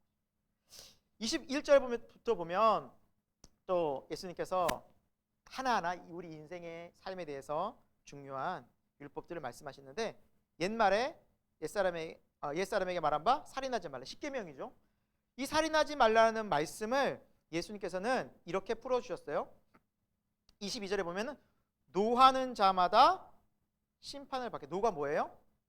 화내는 자마다 심판받게 되고, 그리고 사람들에게 라가가 뭐냐면 여러분 1하고 아래쪽에 그 달려 있죠. 밑에 제일 아래쪽에 보면 주석에 달려 있는데 히브리인의 욕설, 그러니까 욕하는 거. 야이 하는 거 있잖아요. 뭐 동물 대고 막 이런 거, 동물 이름 대고 이런 거 다 욕이잖아요. 안 좋은 소리 하는. 욕하는 자마다 공회에 잡혀가게 되고, 미련한 놈, 야 이 어리석은 사람아 하면 어떻게 된다고요? 지옥불에 들어가게 돼요. 엄청나죠? 엄청 무서운 말이죠. 그러니까 함부로 이웃이나 가족이나 형제에게나 다른 사람을 욕하는 말은 절대 하면 안 되는 거예요. 이 바보 같은 이것도 안 되는 거예요.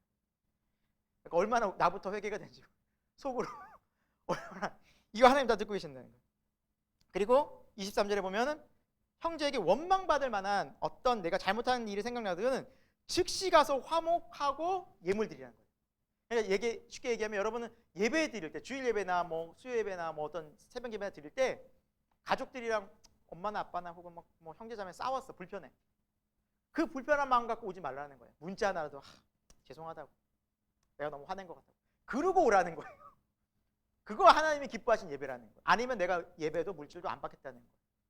그만큼 하나님이 상대방에게 화내고 분내고 싸우는 걸 정말 하나님이 싫어하십니다. 그리고 25절에는 뭐라 나와 있어요? 너를 고발하는 자와 함께 길에 있을 때는 빨리 사화하라. 화해하라는 거예요. 화해하라. 법정까지 가지 말라는 거예요. 법정까지 가지 말라. 그 전에 최대한 화해할 수 있으면 화해하라는 거예요. 풀라라는 거예요. 그래서 법으로 무엇을 해결하려고 하는 것은 사실은 이건 인본주의적인 세상적인 방법이지, 하나님의 방법은 뭐예요? 관계 회복이 먼저. 그걸 노력해 보라는 거죠. 그리고 27절부터는 이제 간음하지 말라, 성적인 죄가 나오는데 이것도 또한 십계명이죠. 그런데 예수님께서 이렇게 말씀하세요. 28절에 음욕을 품고 여자를 보는 자마다 마음이 이미 간음하였다라고 나와요. 그러니까 마음의 죄가 이미 육신적으로 행동한 죄와 동일하다는 거예요. 하나님이 보실 때는 이미 마음에서 죄를 지었기 때문에. 그만큼 하나님이 마음을 중심을 보신다는 거예요. 그리고 29절에 뭐라 말씀하고 있어요? 내 오른쪽 눈이 실족하게 하면 빼버리라. 그리고서 너가 지옥에 가지 않는 것이 유익하고, 만약에 30절에 내 오른손이 한 손이 실족하면, 죄를 지으면 찍어버리라. 그렇게 해서 한 지체가 차라리 없이 지옥 가지 않는 게 훨씬 더 너에게 유익하다라고 말씀하고 있어요. 자, 이 말씀을 문자적으로 해석하면은 교회는 정상인이 하나도 없어요. 저부터. 저희 나올 수가 없어요. 여기에. 저 못 나와요. 이건 문자적으로 해석 위험해요, 여러분. 이거 문자적으로 해석하면 안 돼요, 이거는. 이 말씀은 어떻게 봐야 되느냐? 정말 죄를 이렇게 심각하게 봐야 되는 거예요.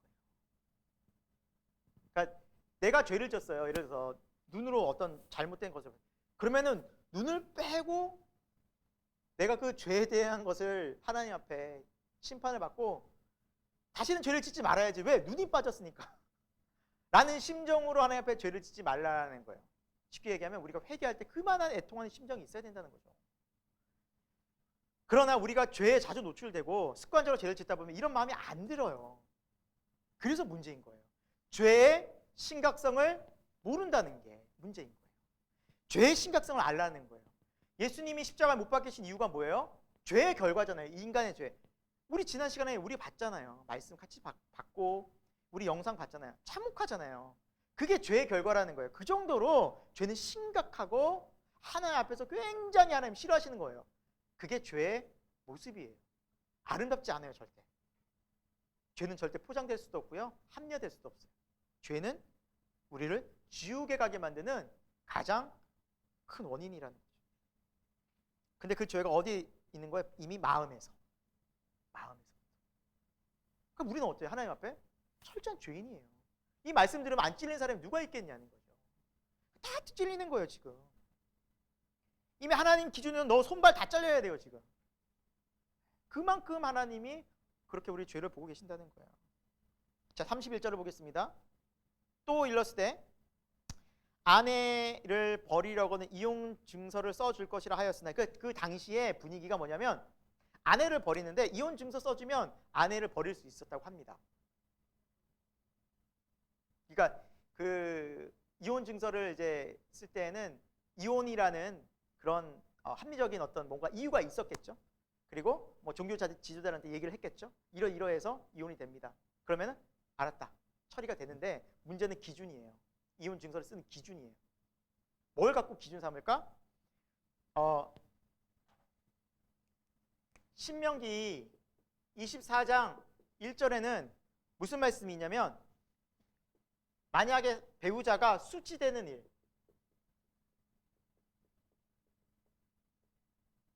수치스러운 일, 만약에 특히 뭐 성경에는 거의 남자 중심이니까 아내가 수치스러운 일을 하게 된다면 이혼할 수 있다라고 모세가 신명기에 얘기를 해놨어요. 율법에.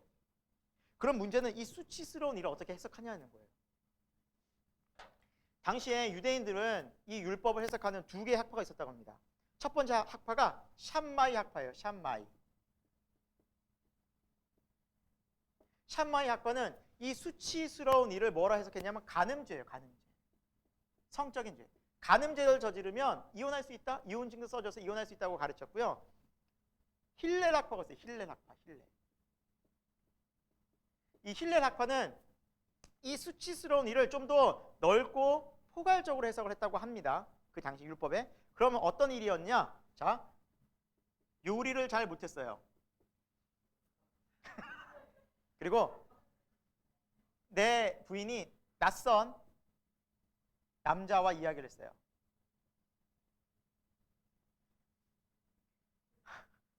그리고 남편을 무시했어요.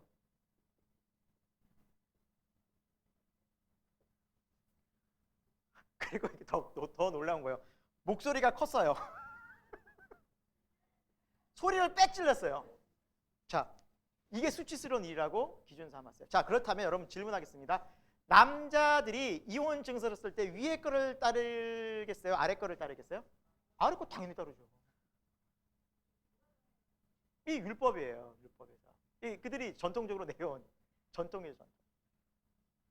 그들이 이제 만든 거예요. 이 수치스러운 일을 오랜 시간 동안 수치스러운 일은 이런 거다라고 율법 학자들이 만들었어요. 뭐 바리새인들이나 거슬러 올라가면 그런 사람들이겠죠.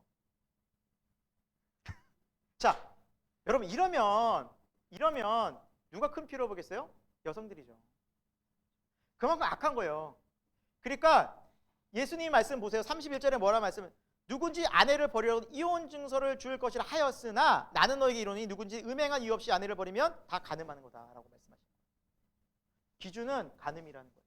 너희들이 이렇게 기준들을 세워서 여자를 함부로 버리고 함부로 대하고 그리고 함부로 폭행하고 함부로 협박하는데 그거 하나님 뜻 아니다라고 말씀하십니다. 그 말을 듣는 남자들은 기분이 어떻겠어요? 안 좋은 정도가 엄청 열받죠 지금. 당시에는 여자들 정말 무시당했거든요. 이 얘기를 하고 있으니 엄청 기분 나쁜 거예요. 이 말씀대로 하면 집에 와서 아내를 못 잡거든, 휘어 못 잡거든. 아내는 쥐죽은 듯이 지냈어요. 소리도 못 질러. 큰 소리도 못. 큰 소리 기준이 뭐야? 소리 컸다고 이혼하는 거예요. 얼마나 그 사회의 문화가 하나님의 말씀을 곡해하고 마음대로 해석하고 자기 멋대로 살아가지 모르죠. 얼마나 부패했을까요? 자, 그리고 33절부터는 맹세에 대한 나와요. 옛사람에게 말하면 헛맹세 하지 말라. 맹세. 근데 사람들이 그 당시에 아무나 막 맹세를 했다고 합니다. 그리고 34절에도 35절에도 보면은 하늘로도 땅으로도 예루살렘으로도 내 머리로도 하지 말라라고 말씀이 나와 있죠. 그렇죠? 그러면 사람들이 이것을 가지고 맹세했다는 얘기겠죠. 하늘은 하나님 계신 보좌고 땅은 정말 하나님께서 발등상이라고 말씀한 예루살렘은 정말 거룩한 하나님의 또 성전이 있는 거룩한 곳이고 그런데 그런데 이 사람들이 막 그냥 다 갖다 붙이는 거예요. 밑도 끝도 없이 지키지도 못할 거 거짓말 하면서도 그러니까 자기를 드러내고 그리고 그런 교만함으로부터 악함으로부터 그래서 37절이 정말 중요하죠. 너희 말은 그냥 옳은 건 옳다 하고 아닌 건 아니라 하라. 이 모든 다른 것들은 악에서부터 난다라는 거죠. 그렇게 얘기하라는 거예요. 헛맹세. 하나님 다 듣고 계신다는 거죠. 헛맹세 하지 마라. 말을 조심하라는 거예요. 그리고 38절에 보면은 눈에는 눈, 이에는 이로 갚으라 하였다는 것을 내가 들었거든요. 이거는 뭐예요? 출애굽기에 나오죠. 그러니까 그대로만 하는 거예요. 그대로만 하는 거예요. 근데 여러분 이게 왜 하나님이 정해진 법일까? 생각해 보세요. 예를 들어서 어떤 사람한테 억울하게 한 대 맞아서 이가 한 대 딱 부러졌어. 그럼 이만 하나 부러뜨려요? 아니면은 그냥 죽도록 패버려요? 사람들이 와서 죽도록 패버리는 거예요. 손만 하나 다쳤어 내가. 정말. 그럼 친구들 내려와가지고 손만 부러뜨려요? 팔다리 다 부러뜨려요? 팔다리 다 부러뜨려버리는 거예요. 그러니까 이게 최소한 거기만 건들려는 거지. 화가 나는 거 인정해 주겠다. 그냥 거기까지만 분을 멈추라는 의미지. 야 하나님 되게 잔인하다 이런 의미가 아니에요. 똑같이 때려주라는 의미가 아니라 분을 멈추라는 거예요. 거기까지만 해. 너가 억울한 거 알아 라는 거예요. 최소한. 그러나 예수님 뭐라 말씀하세요? 제자들에게 자 악한 자를 대적하지 말라. 누구든지 오른뺨을 치거든 왼뺨도 돌려대라. 어렵죠 이제부터. 근데 예수님이 이렇게 사셨거든요. 자, 여러분 중요한 것은 뭐냐면 여기서 포인트는 뭐냐면 악한 자를 대적하려는. 왜 악한 자를 대적하지 말까요? 악한 자는요 계속해서 악으로 나가는데 내가 같이 대적하면 나도 뭐로 나가게 돼 있어요? 같이 악해지는 거예요. 같이 휩쓸리지 말라는 거예요. 예를 들어서 상대방이 나를 오른뺨 때렸어요. 나도 같이 때려. 한 대만 때려요? 그 다음부터는 주먹, 발 깨물고 핥히고 이제 머리 그 다음부터 손발 뭐 다 쓰잖아요. 이제 같이 악해지는 거예요. 그러니까 예수님은 너희가 악한 자를 대적하지 말라. 만약 그들이 한 대 때리면 맞아라. 근데 여러분 되게 재밌는 건 뭔지 아세요? 법적으로도요 계속 맞아야지. 만약에 한 대라도 치잖아요. 쌍방폭행이 돼요.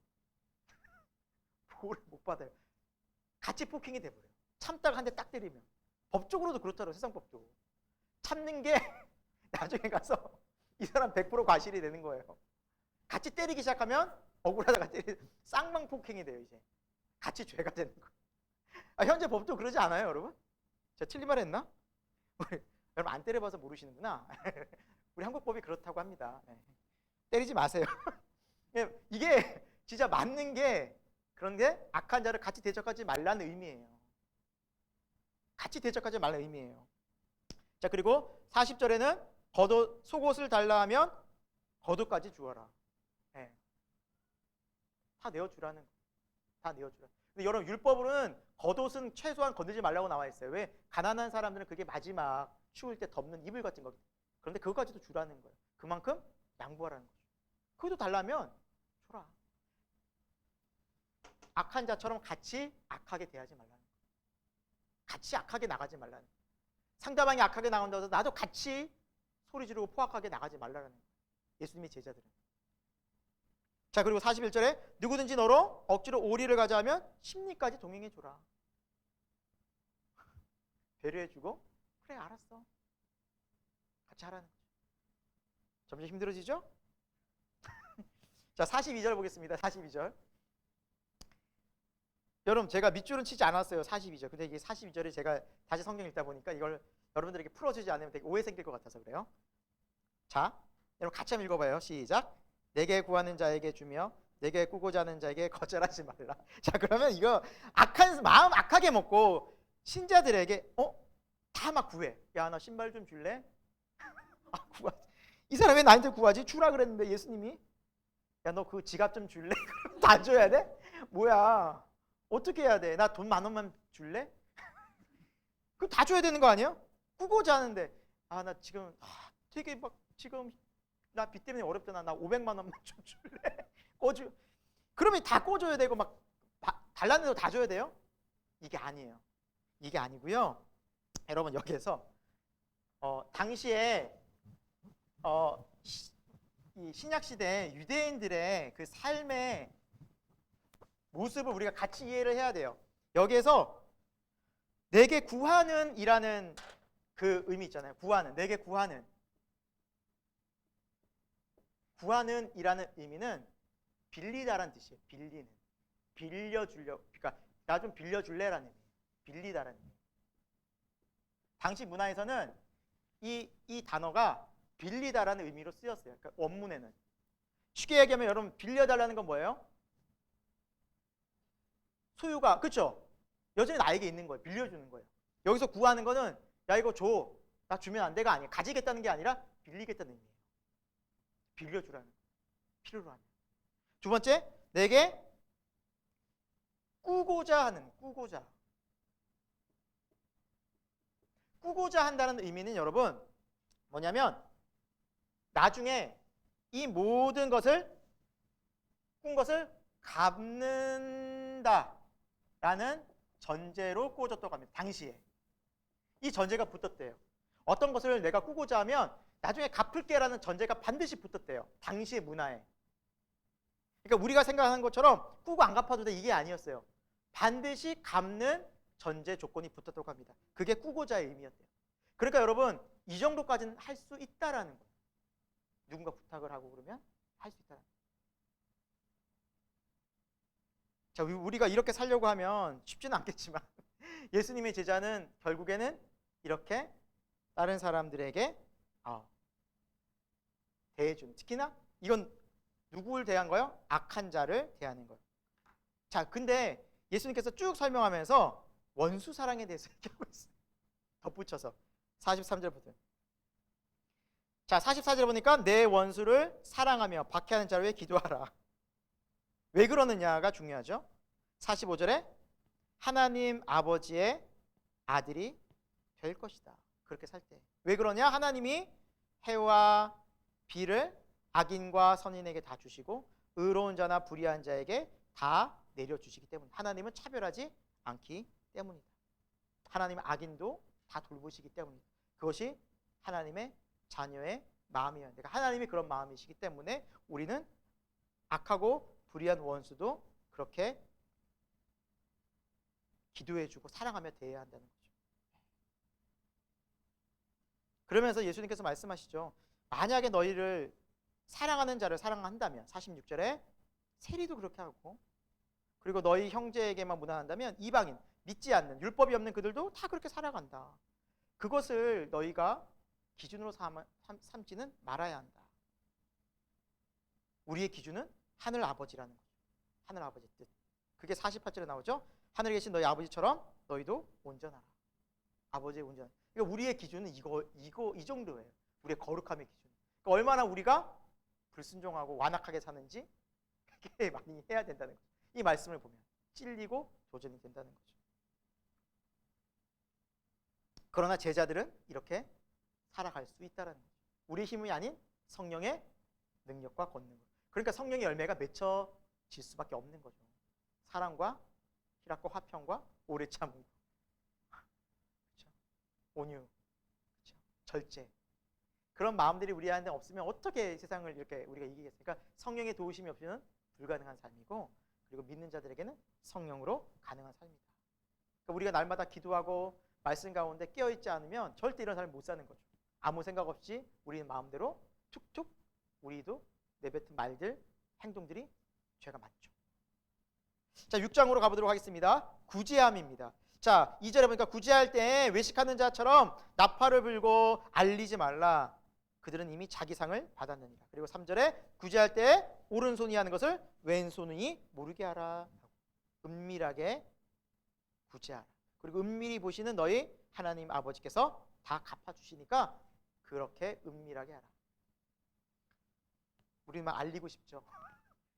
뭐 세상 사람들도 많이 그러죠. 얼마 기부 항상 나오잖아요. 그럼 한마디 하죠. 아, 조용히 하려고 했는데 알리고 싶어 하죠. 이미지 개선하고. 세상 사람들이 다 그렇잖아요. 내가 이만큼 했는데 그러나 하나님은 진짜 모르게 하세요. 얼마나 또 이것이 우리에게 중요한 삶의 모습인지 모릅니다. 5절입니다. 기도할 때 외식하기 위해서 보이지 말아라. 그들은 이미 자기 상을 받았고 6절에 은밀한 중에 골방에서 하나님께 기도하라. 은밀하게 기도. 기도하는 것을 막 나타내고 막 드러내고 나 방언해 막 그렇게 막 함부로 막 하지 말라는 거예요. 솔직히 방언 기도 좋죠. 조용한 곳에서 혼자 하셨으면 좋겠어요. 저 개인적으로 통성 기도할 때 방언으로 기도 안 했으면 좋겠어요. 저 개인적으로. 네. 근데 방언은 할 수 있어요. 자기 컨트롤 할 수 있어요.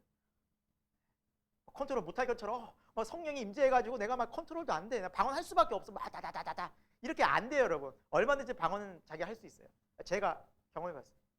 방언도 안 할 수 있고 내가 방언으로 기도할 수 있어요. 얼마든지 가능해요. 그러니까 조용히 하세요, 방언. 저는 그게 맞다고 봐요. 통성 기도할 때 옆에서 다다다다 반응하면 방언을 막 하면 내가 기도 하나도 안 돼요. 솔직히 방언하시는 분들은 조용히 기도하실 때 하시고요. 통성으로 기도할 때는 한국말 쓰세요. 전 그렇게 얘기하고 싶어요, 정말. 자, 그리고 7절에 보면은 중언부언하지 말라라고 나와 있죠. 여러분, 이 중언부언이 뭘까라고 우리가 좀 잘 해석을 해야 돼요. 여러분, 이 중언부언은 한 말을 또 하고 한 말을 반복해서 하는 의미가 아니에요. 반복해서 하는 말을 중언부언이라고 말하지 않아요. 이거는 의미 없는 말을 습관적으로 내뱉는 걸 얘기해요. 뭐 예를 들면 이런 거예요. 제가 중학교 다닐 때 한참 우리 찬양팀에 그런 분위기가 있었어요. 너 주기도문 몇 번 외웠어? 주중에. 그것을 기도에 얼마나 많이 했냐는 평가의 기준이 됐어요. 그래서 저도 기억해요. 잘 몰랐으니까 우리 막 분위기가 그랬어요. 그래서 뭐 어떤 날 100번 외웠다, 어떤 150번 외웠다 그랬어요. 기도할 때 이래요. 막 기도할 때 하늘에 계신 우리 아버지 이름이 거룩히 여기면서 나라의 말씀에 뜻이 하늘에서 땅에서 이루어져 오늘 우리에게 일령하시고 이러면서 짜자작 한번 하늘에 계신 우리 아버지 이러면서 막 여러 번 외웠어요. 그런 기억이 나요. 그러니까 기도문을 자신도 그 의미나 그런 것들을 생각하지 않고 막 다다다다다 주문 외우듯이 외우는 걸 얘기해요. 이만큼 했어. 나 1시간 채웠잖아 기도. 그러면서 다다다다다. 그게 아니라는 거예요. 하나님 나를 긍휼히 여겨 주옵소서. 이 말 한마디도 계속하는 거예요. 그 긍휼히 여기달라는 말이 할 때마다 마음을 담아서 진심을 담아 하면 돼요. 같은 말이라도.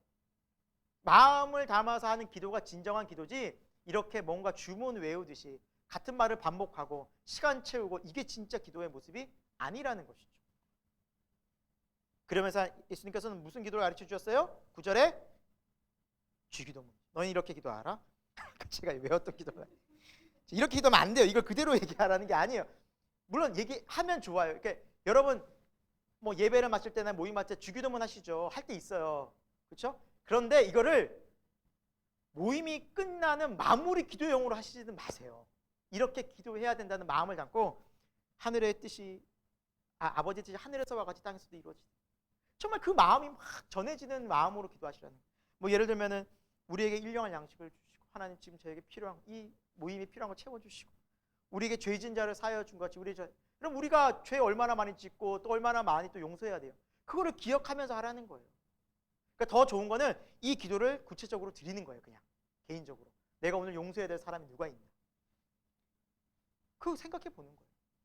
내가 또 용서를 구해야 될 사람이 누가 있나 용서하라고 하셨으니까 내가 용서 구하라고 하셨으니까 그 기도를 구체적으로 하는 게 기도의 목적이라는 거예요. 일용할 양식 구하는 거예요. 하나님 제가 요즘에 이렇게 회사가 어렵습니다. 직장이 참 어렵습니다. 하나님 그런데 하나님 도와주셔야 될 것 같습니다. 관계들이 참 힘드네요. 이게 뭐 일용할 양식 구하는 거예요. 그러니까 이 내용을 구체화시키라는 거예요. 이걸 그대로 외워서 하는 것보다는 그렇게 기도하는 것이 오히려 더 진실된 이 기도의 목적이라는 겁니다. 아시겠죠? 그리고 14절에 보면 예수님께서는 용서에 대해서 더 강조하고 있어요. 너희가 사람을 용서하면 너희 아버지께서도 용서하시겠지만 15절 용서하지 아니하면 너희도 용서받지 못하리라 나와 있어요. 용서는 뭐예요? 선택이 아니라는 거예요. 반드시 용서하셔야 돼요.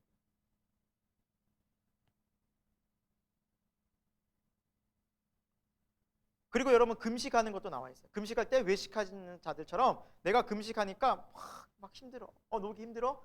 좀 이틀 금식제인데 몰라 3일째까지 와야 되는데 힘드네. 티내지 말라. 티내지 말라. 초조하게 그죠, 초췌하게 다니지 말고. 그런 경우 있잖아요. 막 튀는 경우 있어요. 더 막 이렇게 물병 꺼내가지고 계속 물 마시고. 경우 자주. 너 왜 물을 막 이렇게 마셔? 금식하잖아. 물통 내. 이게 은연중에 막 드러내려는 거야. 그래서 금식할 때 예수님이 뭐라 그래? 잘 씻고 다녀라. 17절에 그 말이에요. 얼굴 잘 씻고 다녀라. 좀 꾀지지하게 다니지 말고 사람에게 보이지 말고 은밀한 중에 보이는 하나님께 기도하라라고 나와 있어요. 그러니까 금식하는지 못하는 안 하는지 모를 정도로 은밀하게 기도하라는 거죠. 그러니까 하나님은 계속해서 뭘 보시는 거예요? 마음, 중심. 사람에게 외식하는 거 정말 싫어하세요. 하나님. 그 교만한 거, 자랑하려는 거. 사탄이 그렇게 유혹하죠. 자, 19절부터 뭐라고 나와 있습니까? 이제는 보물을 어디에 쌓아두라고요? 하늘에 쌓아둬, 땅에 쌓아두죠. 왜? 땅은 없어진다는 거죠. 오히려 보물을 하늘에 쌓아두라라고 하나님 말씀하고 있습니다. 그리고 보물이 있는 곳에 뭐도 있다? 마음이 있기 때문이다. 그리고 22절에는 눈은 몸에 뭐라고요?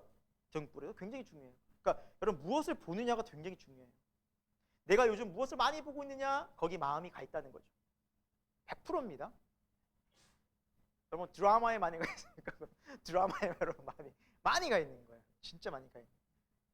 어쩔 수 없어요. 속일 수 없어요. 다 빼앗기시는 거예요. 거기만 눈이 반짝반짝하고 딴 데 눈이 반짝이지 않아요. 성경 보려면 막 졸려요. 이제 우리 눈이 어디로 가 있느냐? 중요한 거야. 내가 무엇을 많이 보느냐? 중요한 거야. 왜? 눈으로 보는 영향을 제일 많이 받잖아요. 여러분 지금 말씀을 이렇게 눈이 빠져라 보고 계시는 건 은혜예요. 형형 색깔 이 말씀대로 오늘 돌아가서 열심히 보세요. 아멘 안 하시고 여러분 갑자기 아멘도 안 하고 마음으로 막 자 왜냐하면 눈이 굉장히 중요한 게 뭐냐면 예수님이 이런 말씀하셨어요. 눈으로 보는 것들이 어두우면 네 마음이 어둡기 때문이다. 그리고 눈이 밝으면 너희 몸도 마음도 밝을 것이다. 23절에 빛이 어두우면 그 어둠이 얼마나 더하겠느냐. 너희가 눈으로 보고 관심 가지는 것들이 어두우면 너희 마음이 얼마나 어둡겠냐. 너희 삶이 얼마나 어둡겠냐는 거예요. 100%예요. 이렇게 될 사람. 그러니까 무엇을 보느냐가 중요한 것이죠. 24절에 산 사람이 두 주인을 섬기지 못하고, 여기서 두 주인을 하나님께서는 하나님과 재물을 얘기해요. 얼마나 재물이 강한지 몰라요. 돈, 물질 얼마나 강한지 몰라요. 나는 물질이 되게 약한데, 물질에 강한데 뭐 물질이 나에게 와도 나는 별로 뭐 흔들리지 않을 것 같은데 라는 분들이 많이 계실 거예요. 그런 분들은 돈이 없어봐서 그래요. 딱 특징이 똑같아요. 그러니까 그런 생각하시고 말하시는 분들은 특징 똑같아요. 나는 물질이 되게 강한 것 같은데 하시는 분들은 100% 돈이 없어 보시는 분들이에요. 10억 이상 못 만져보신 분들이죠. 1억, 10억이 뭐 1억도 못 만져. 저를 비롯해. 저는 되게 물질에 강한 걸 생각했는데 그게 아닐 것 같아요. 저도. 월급 2배로 인상해 준다면 되게 좋을 것 같아요. 교회 무리가 되겠지만 일단 바꿔보면 좋을 것 같아요. 인간은 약해요. 물질의 마음이 굉장히 빼앗기기 쉬워요. 하나님 오죽해서 물질과는 겸하여 섬기지 못한다 그랬어요. 하나님과 견주. 그러니까 우리 물질이 약하다는 거 여러분 인정하셔야 돼요. 난 강하다? 천만의 말씀. 100% 다 약해 우리. 자, 25절에 보면 너희가 목숨을 위하여 무엇을 또 먹을까, 몸을 위하여 무엇을 할까 염려하지 말라. 무엇을 먹을까, 무엇을 마실까 너희가 염려하지 말라는 것이죠. 그리고 예수님께서는 공중의 새를 봐라. 26절에 그들이 염려하냐, 그들이 걱정하냐, 하나님이 다 기르시지 않느냐. 들의 백합화를 보라. 28절에 그들이 무슨 염려를 하냐. 그러나 그들은 아름답게 피고 아름답게 지지 않느냐. 여러분 얼마 전에 벚꽃 보셨죠? 벚꽃 너무 아름답지 않아요? 그렇죠. 여러분이 물 한 번이나 줬습니까 거기에? 그러나 다 잘하잖아요. 마찬가지인 것 같아요. 하나님이 우리에게 주세요. 솔직히 말해서 우리는 인간적으로 더 좋은 거, 있고 싶어서 그래요. 더 좋은 거 먹고 싶어서 그래요. 더 좋은 거 걸치고 싶고 더 좋은 차 타고 싶어서 그러지 다 주셨어요. 우리나라처럼 얼마나 이렇게 먹고 이렇게 자유고 그렇게 다닐 수 있는 곳이 세계 몇 나라나 될 것 같습니까? 깜짝깜짝 놀라요. 진짜 먹을 거 너무 많아요. 저도요 어릴 때는 뷔페가 너무너무 신기했어요. 뷔페 가면 막 눈이 막 그리고 뷔페들은 급이 있더라고요. 10,000원짜리 뷔페, 30,000원짜리 뷔페, 50,000원짜리 뷔페, 호텔 200,000원짜리 뷔페. 제가 얼마 전에 200,000원짜리 뷔페를 갔다 왔어요. 제 돈이 아니라 누가 이게 표가 남았는데 이걸 안 쓰, 어디 가느라고 해외 가느라고 저희 지인 중에 한 명이 해외를 가느라고 이걸 안 쓸 수가 없어서 그걸 줬어요. 그래서 난생 처음 호텔 뷔페를 가봤네. 근데 솔직히 말해서 좋긴 했는데 뭐 별거 없네 했어요. 내가 이 돈 내고 와서 여기서 먹을까? 솔직히 별거 없어요. 그만큼 제 눈높이가 높아졌더라고요. 높아졌어 이미. 만족이 안 돼요. 10몇만 원짜리, 20만 원짜리 가까운 뷔페가 만족이 안 되는 거예요. 이거밖에 안 돼? 좀 약간 실망이 내가 이 돈 내고 안 올 것 같은데 이렇게 돼요. 그만큼 우리는 잘 먹고 진짜 엄청나게 먹을 것도 다 종류별로 먹잖아요. 근데 여러분 감사합니다 이런 분 계세요? 하나님 감사합니다. 너무너무 감사합니다. 없잖아요. 너무 당연하잖아요. 요즘 저가요 성년의 목사님들 그런 고민해요. 어린이 주일이고 어린이 이제 날인데 애들한테 뭐 선물하지? 그러다 할 말이 없어요. 다 있어요 얘네들은. 줄 게 없어요. 선물 줄 게 없어. 선물이라고 하기에는 얘네들은 관심이 없는 것들이에요. 다가 너무 풍족해. 그러니까 딱 그러니까 하나님 앞에 교육적으로 죄송한 게 뭐냐면 감사가 없더라고요. 너무 당연하게 주어지고 당연하게 받으니까. 여러분 우리 인생이 그런 거 아니겠어요? 우리도 삶도 보세요. 감사해요? 일용할 주셔서 양식 주셔서 감사해요? 안 하잖아요 우리. 너무 차고 넘치고 내일 모레 글피까지 뭐 이렇게 쌓여 있잖아요. 그러니까 이 양식에 대한 고마움이 없어요. 그러니까 어떻게 보면 우리가 너무 풍족하고 너무 많은 것을 가지고 또 하면서 사실은 그렇게 풍요로움 속에 근데 오히려 염려는 더 많아졌어. 근심 걱정은 더 많아졌어. 뭐 더 좋은 거 뭐가 없어. 옷은 뭐 입지? 옷장에 옷이 가득한데 옷은 뭐 입지? 옷 사야 되는데 이렇게 먹을 거 사야 되는데 먹을 거 많아요. 근데 내 입맛에 맞는 게 없을 뿐이에요. 그걸로 염려하고 있어요.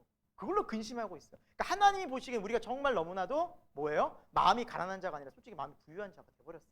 어느 순간. 그렇게 살고 있어요. 이방인들이 딱 이렇게 살아요. 더 좋은 거 먹고 더 좋은 집 사고 이게 딱 믿지 않는 사람들의 모습이죠. 근데 우리도 어느 순간 크리스찬들도 그거 비교하고 있고 그거 생각하고 있고 거기에 우리 스스로가 비교당하고 비교하고 있다는 거죠. 얼마나 안타까워요. 이 제자의 삶이 아닙니다. 그러면서 말씀하시죠. 예수님께서는 이런 모든 것들이 31절에 보니까 32절에 보니까 다 이방인들이 구하는 것이다. 너희 하늘 아버지께서 너에게 있어야 할 줄을 다 하신다. 33절 우리 같이 한번 읽겠습니다. 시작. 그런즉 먼저 그의 나라와 그의 의를 구하라. 그리하면 이 모든 것을 너에게 더하시리라. 아멘. 예수님을 믿는 사람은 이렇게 살아야 됩니다. 여러분 이것이 우리가 다시 회복해야 될 믿음의 모습입니다. 먼저 뭘 구하라고요? 하나님 나라와 의. 여러분 그래서 목사님들이 교회에서 말씀하실 때 여러분 먼저 순종하시기 바랍니다. 우리 교회뿐만 아니라 우리 모든 분들이 교회에서 목사님들이 하나님 나라 의를 구하라는데 너무너무 그런 분들이 많아요. 저 이번에 요거 급한 일만 좀 마무리 짓고요. 이번에 요거 때문에 못할 것 같아요. 순종하지 않아요. 더 급한 거 세상 일 먼저 해요. 먼저는 그 일이 먼저. 정말 너무너무 많이 봤어요. 말씀 보자, 기도하자, 여러분 봉사하자. 근데 해야 될 게 너무 많은 거예요. 세상에서. 그것부터 하고 하자는 거. 근데 그때가 언제 올까라는 거죠. 안 와요. 우리 마음이 거기 빼앗기게 돼요. 끝도 없어요. 왜? 그건 채워도 계속 또 다른 염려로 안 채워져요. 거기에 마음이 빼앗겨져 가고 있다는 것이 오늘 너무너무 안타까운 우리 교회의 모습이 아닌가라는 생각이 듭니다. 그러면서 내일 일을 염려하지 말라. 너희가 그날 하루하루 믿음으로 그날을 최선을 다해서 하나님 뜻을 구하면서 살아라라고 예수님 말씀하고 계십니다. 사랑하는 여러분, 오늘 마무리 지어야 될 것 같습니다.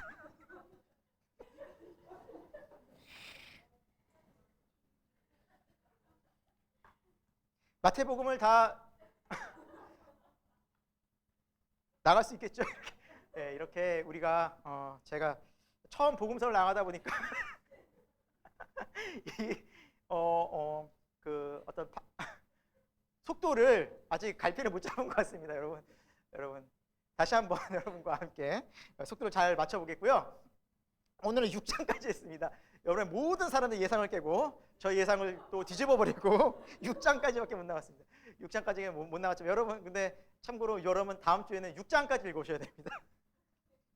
얼마 안 돼요. 진짜 얼마 안 돼요. 근데 여러분 한번 진짜 차분하게 기도하시는 마음으로 읽어보시고요. 또 하나, 우리가 구약에서 같이 해보셨던 분은 아시겠지만 같이 성경을 읽고 자기에게 은혜가 되고 하나님 주시는 감동과 주신 메시지를 좀 나눴어요. 카톡방에.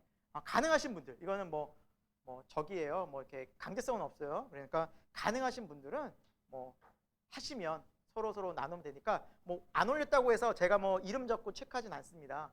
그냥 같이 나누는 거예요. 절대 오해하지 마세요. 저 절대 그런 사람 아니니까. 예, 구약할 때 계속 올리시는 분들 위주로 올렸어요. 그러니까 너무 부담 갖지 마시고, 그러나 올리고 같이 나누니까 많이 유익했었어요. 같이 유익하고 서로 이렇게 나눔과 교제가, 말씀의 교제가 있어서 말씀드립니다. 한 주간 여러분 1장부터 9장까지의 말씀을 읽어보고 정말 예수님께서 정말 우리 삶 속에 깊이 주시는 말씀을 정말 듣고 또 우리가 말씀을 따라 순종하는 그런 인생이 됐으면 좋겠습니다. 네, 밑줄은 여러분